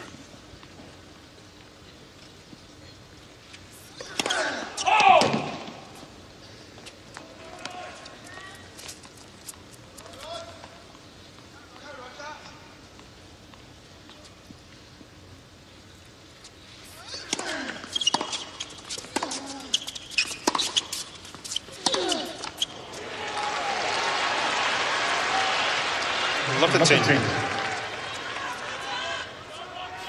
Nadal wants the balls from the ball kid, not the towel. That was the worst forehand he's hit all night. That's him shaking off the ball kid. He's playing quickly tonight. Yeah. Why not? At this point.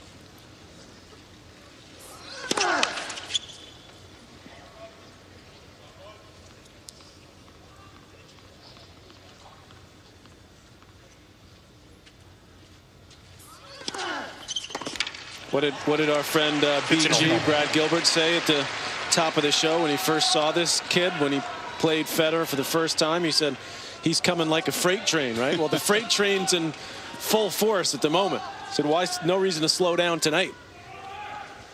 He's still coming.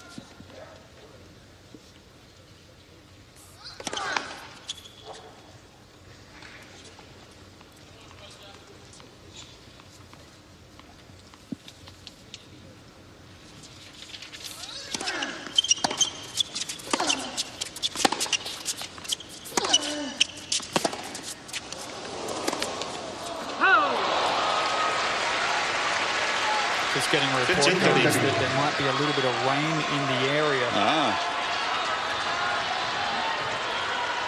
Anything that would change up what's going on in here now would be good for Federer. Maybe Nadal knows that. He's playing quickly, but this has been his first sort of loose game of the match. It makes this game all that more important now for Federer to get this break back.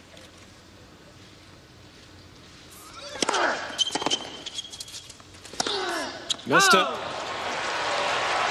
He punched his thigh. That's another miss, and Federer now has his first break chances of the match, and he's really been handed them by Nadal in this game. Thank you.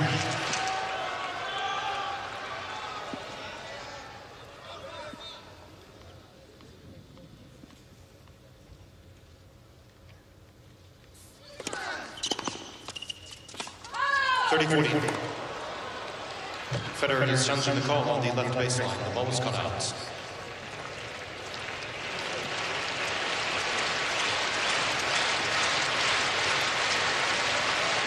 Waits all night for a break point. Doesn't get the return in play. Still has one in this game.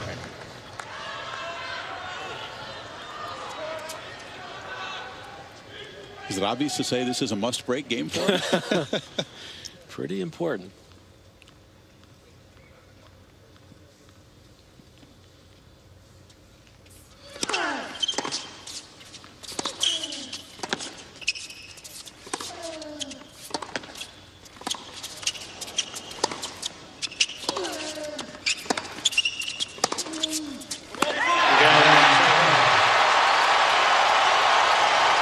Federer breaks for the first time tonight, gives himself a come on. Maybe Nadal thought the job was just about done. That was a terrible game that he played. Did not see that coming at all. Nadal's been picking up steam. Got Sampras, got Mr. Rosewall, Mr. Laver. They're all here. Really like to see some more tennis. Federer says, I'm still here too. He's got the Fed fans in the arena up. I have to be honest, though, whilst they are getting behind Roger, there's a lot of support here for Rafa as well. Oh, no doubt. I thought it was about even. The introductions.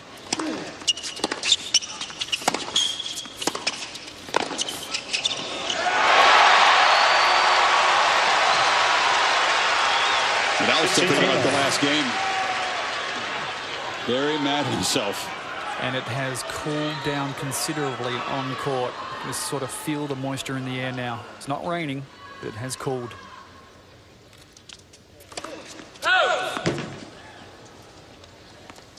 Remember at Wimbledon, when Federer beat Andy Murray, the rains came when they closed the roof mid-match.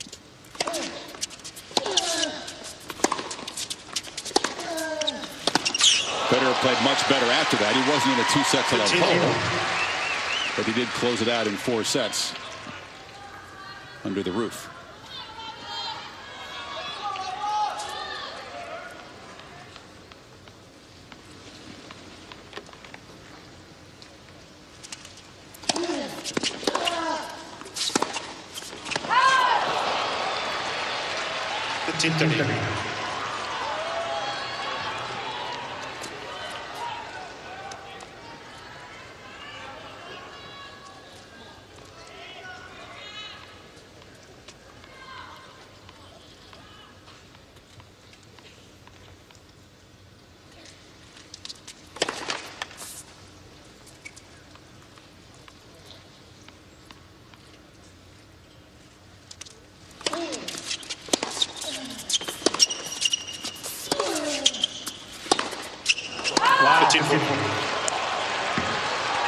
Boy, oh boy.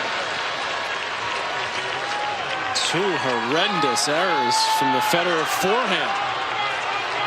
Nadal let him back in the set. Roger in danger of giving the gift right back. That would be a pretty devastating break. 2 chances for Rafa.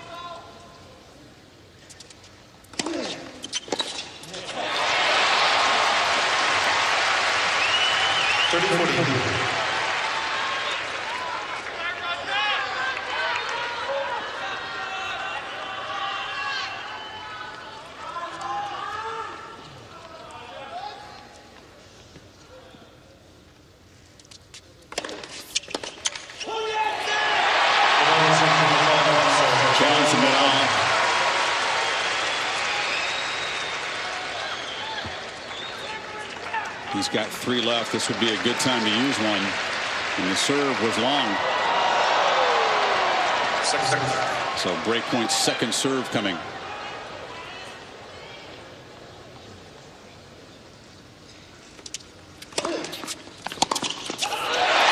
Wow.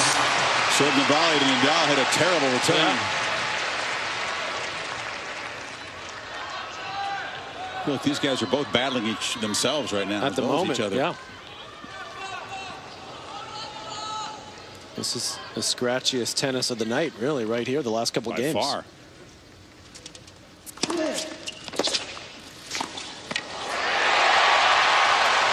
That was pretty nice, though. Yeah, yeah. A sweet little low volley as Federer just moves away from it beautifully.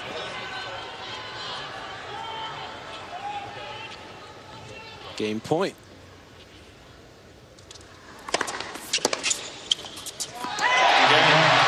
So Federer backs up in his first break of the match. Jumps in front 3-2.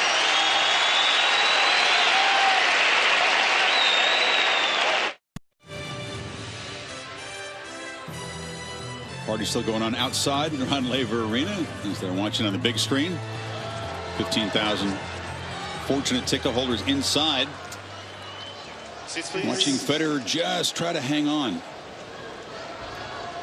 Crucial to fight off 2 break points in the last game after Nadal probably thought what you thought and what we thought, most people in here thought. This thing's about over. We've got this one. Let's see if Federer can make him pay the price for that last sloppy service game.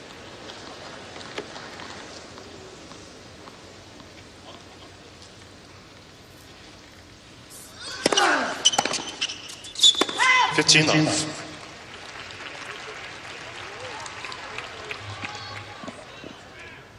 It's not like you begin game planning for Wawrinka, but just that little drop in intensity when you see not a whole lot coming from the other side at the moment.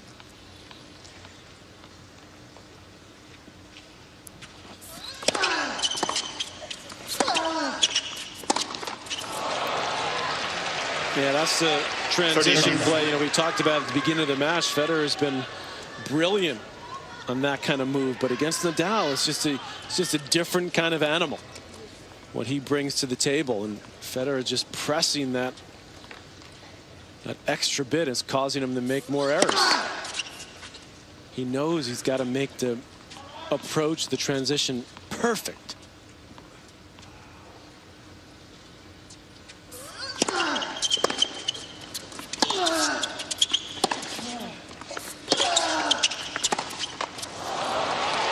Yeah, he was a lot more effective up against Joe Wilfried Songa and also Andy Murray, and I believe he won over 30% of the total points won in the match up at the net in those two matches. That's right, Darren. It's actually about a third of them, and it's well under that tonight.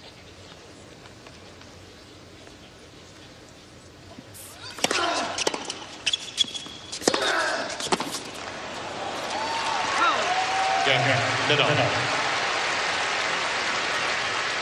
That's been the sort of service game that's been routine from Nadal the last set and a half. Even through later in the first set as well, he was holding comfortably. But one loose game just early in this set. It was the last service game before that one. And Federer's still in it here in the third set at 3-all.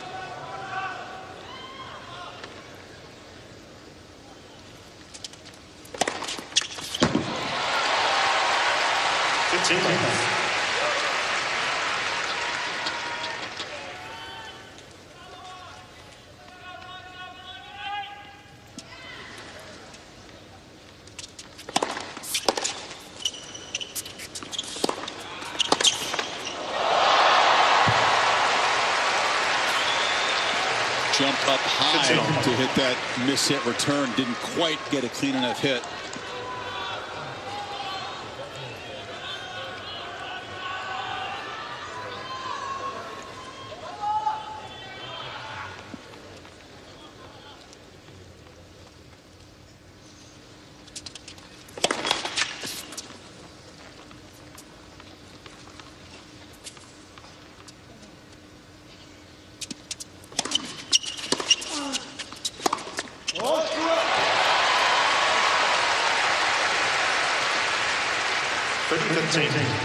Nadal within 4 sets, winning sets, of a double career Grand Slam.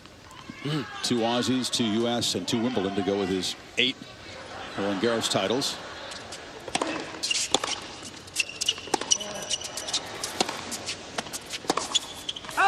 Rocket Rod just above us in his seat, the last man to do that. Roy Emerson also did it. Ladies and gentlemen, it's a courtesy to both players. But for Nadal fans, that would add further fuel to the debate of who's the greatest of all time, as he would try to close the gap on Roger in all-time Slam titles, get within 3. 34.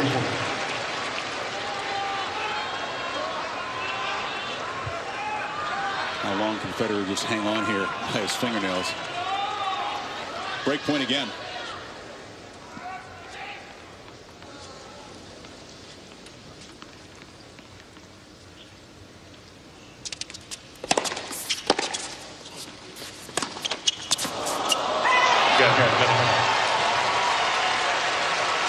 A dismissive wave of the left hand from Federer. After that, skips long. Nadal is in front again. 11 total. Not even on the board because he didn't play majors after turning pro is Rod Laver himself. Nadal 1 ahead of the Aussie Emerson. He can match Pete Sampras again, who's here tonight, if he wins the final on Sunday. And all of these encounters at the Slams have a bigger component. the historic one. Something that's not lost on either of these guys. Trust us.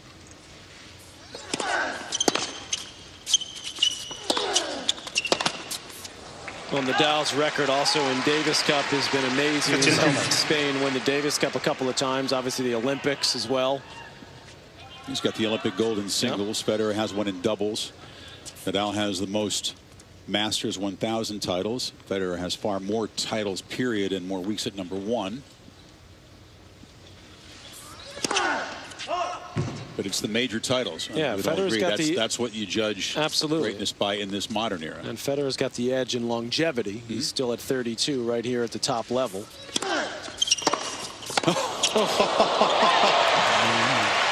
Stepped around and absolutely slap-shotted that forehand return.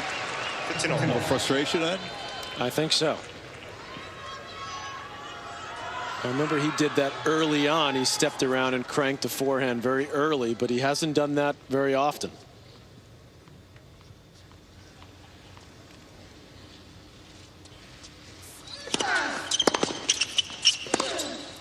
And Nadal's done that plenty often. Serve to the backhand, short reply, and pounce on the forehand. How many times has he done this? What, tonight or in his career against Roger? Both. Well inside the baseline to take that forehand.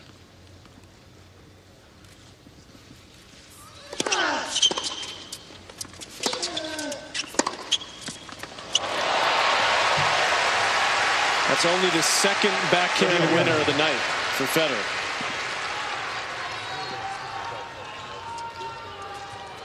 Took it right off the bounce, met it cleanly.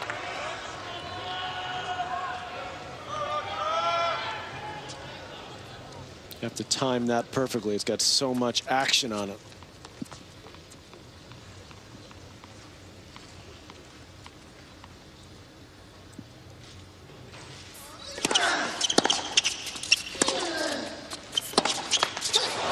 And he can't do it on that one. Nadal just goes right back to work. So if you can do it again off that wing, go for it. Game point for 5-3. Absolutely relentless.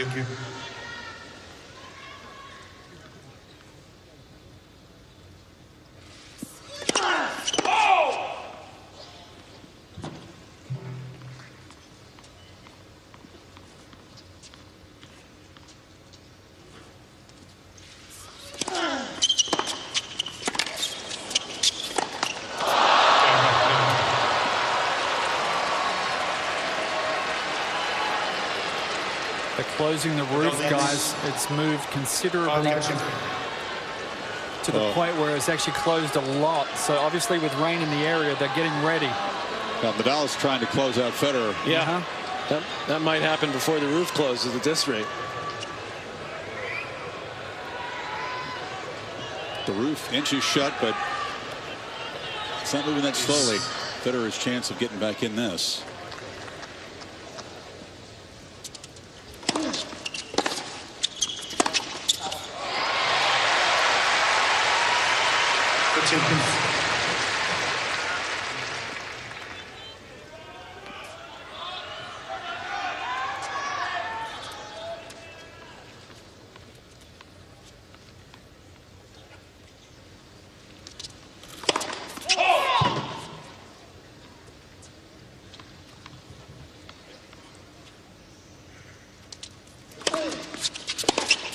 Oh, what a shot. He read the serve very well, stepped around and made it a brutal forehand. He was moving where the ball toss was in the air. He was behind the Melbourne sign. He's so far back, and yet he still generates so much power.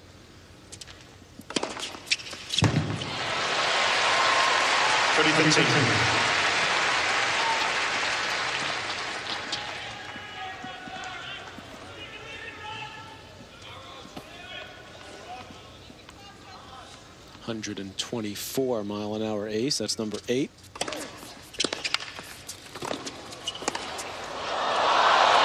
Got it. A challenge for Federer. Off the racket, it looked like it was going wide.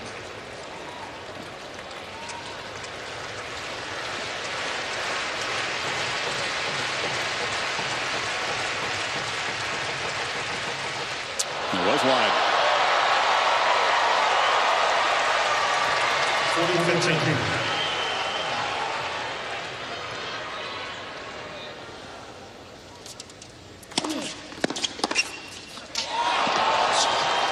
They challenge that again. That was scorched. A frozen rope from way outside the court. 40-30. And normally he takes this one cross court, but he says, all right, I can take a rip down the line too.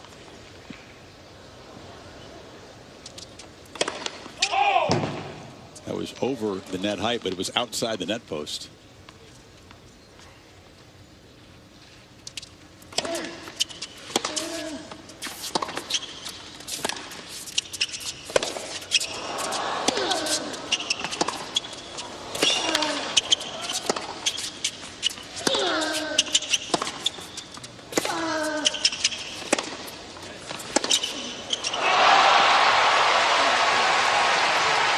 That has not been a successful tactic tonight. Approaching Rafa's forehand. Well, Federer, because of that, Chris, he's gone too much to the forehand. He's won just over 50% of the points in net, and that's just not good enough. Notice the points in this set. 5 for 13 in this set, yeah. It's gotten progressively worse. Nadal is 2 points from the match. Nadal's only won 30%, but he, as you noted earlier, Chris, he's not looking to get to the net tonight.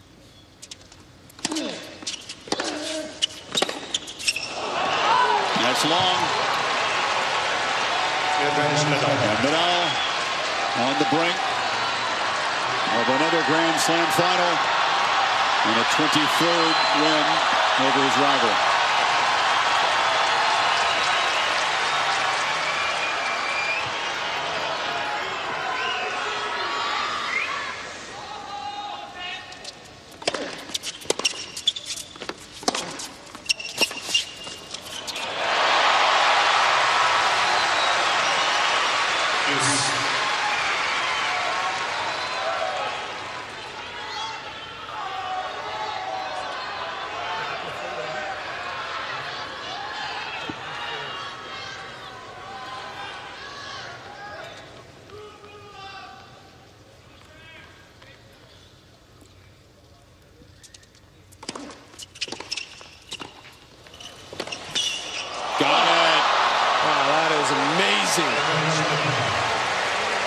So fast with his speed and the racket on the dead run.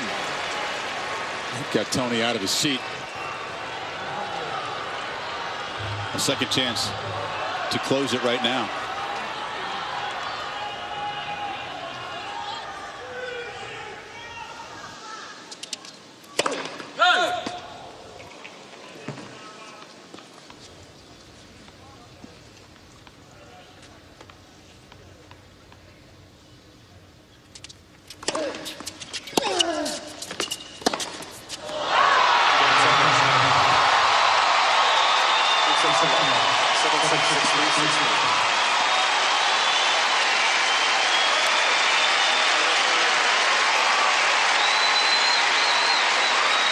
Now 2014, many things are new for Roger Federer.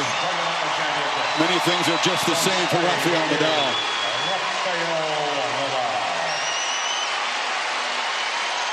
Ruthless, and I like your word, Patrick, relentless tonight. Well, a dominant display and always respectful as Nadal of his opponent, but he just comes to play when it really matters most. And a tight opening set, very well fought opening set from both guys, and I think Federer's got a lot to build on for this year. He's trying to smile, but this one stings a lot. Team Fedberg will begin to look forward to 2014, hoping they don't see the guy on the other side too many times. Well, I'll tell you, I mean, the last 2 sets were vintage Nadal, and it's amazing what this man's been able to do, and still you have to keep in perspective, Chris, the fact that he wasn't here last year. Yeah. He didn't play this tournament because of that knee injury, and the comeback he's come since then has just been remarkable. Rivalries sometimes bring out the best in both parties, not this one. Clearly, Nadal rises to his absolute pinnacle when Federer's on the other side. And now Nadal jumps ahead of the trophy presenter on Sunday, Pete Sampras, in terms of most major finals, equaling Ivan Lendl, who's still in town. Federer still has a 5-final lead, but they'll be hoping that Stan Wawrinka can stop Rafa, because wow, that's the argument will only heat up as to who the greatest of all time is with this result here and the potential for a Nadal title here on Sunday. Well, imagine also if you go ahead a step or two, and if Nadal does win this, and then he's going to Paris looking for his 15th, and all of a sudden it starts to become very realistic for him to chase down Federer pretty soon with the way he's looking on the hard courts. And Stan Wawrinka's had an amazing tournament, of course, beating Djokovic in 5, beating Berdych in 4 tough sets. But what a test it'll be against Nadal. Let's go to Jim Courier with Rafa. Rafa, you and Roger have now played each other 33 times. You know each other so well. What was the key for you in this match tonight? Well, first of all, play with Roger always is a very special feeling. No, he's probably the opponent that when I go court I have very, very emotional feelings. We played a lot of times for important things in our career, and today was another important match. He's a really great champion, and for me, it's a really honor being in the same era like him.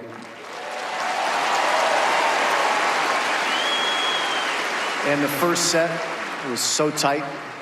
How'd you get over the line in that first set and then take control of the match? Well, in the first set was tough. It's true that I had a few break points before that tiebreak.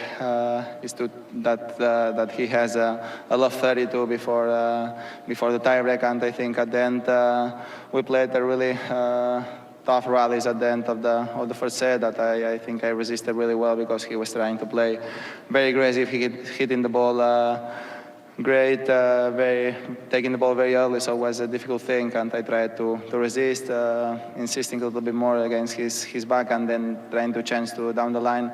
And I think tonight I played my best match of the tournament, so very happy for that. How about the hand? In the match before with Dimitrov, you had a different bandage on your hand. Today it's a little bit less. How is that feeling on the court today versus the other matches? Well, too much talk about the blister.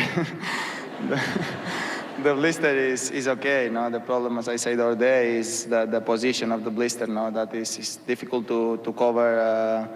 To do normal life, the blister is 100% perfect to play tennis at best of 5 against these best players of the world. Always is a big challenge, and is another thing. No, but we try to make the bandage a little bit less, shorter than the other day, and work it really well. And so very, very happy now, and just can say thank you very much, everybody. You know, after missing.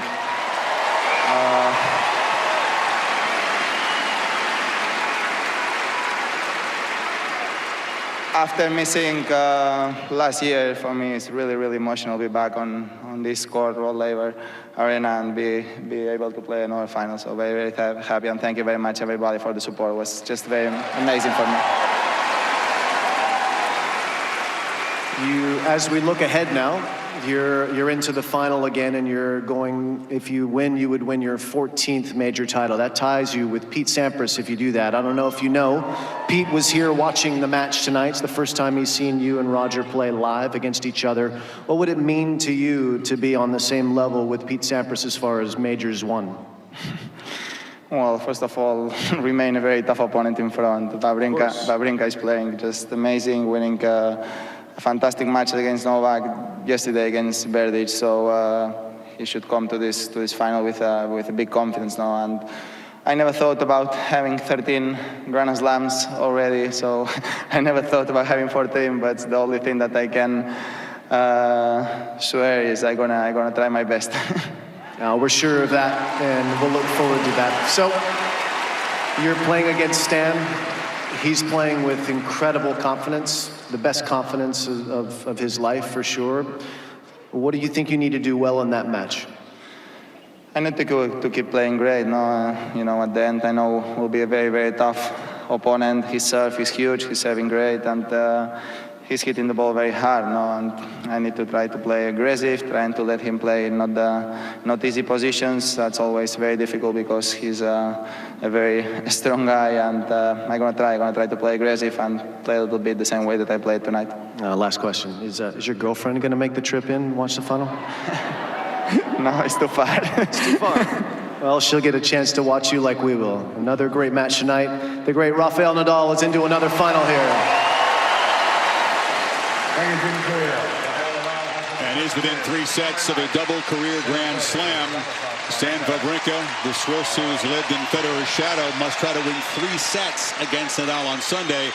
He has won 0 in his life, head-to-head, 12-0 Nadal. It's going to be tough to do it for the first time in a major final as well. So he's going to have his hands full, but as Rafa said, he's playing he's playing the tennis of his life. More from Rafa, more analysis on what this means for both men. But sports that is coming up right now. We'll see you back soon from Melbourne.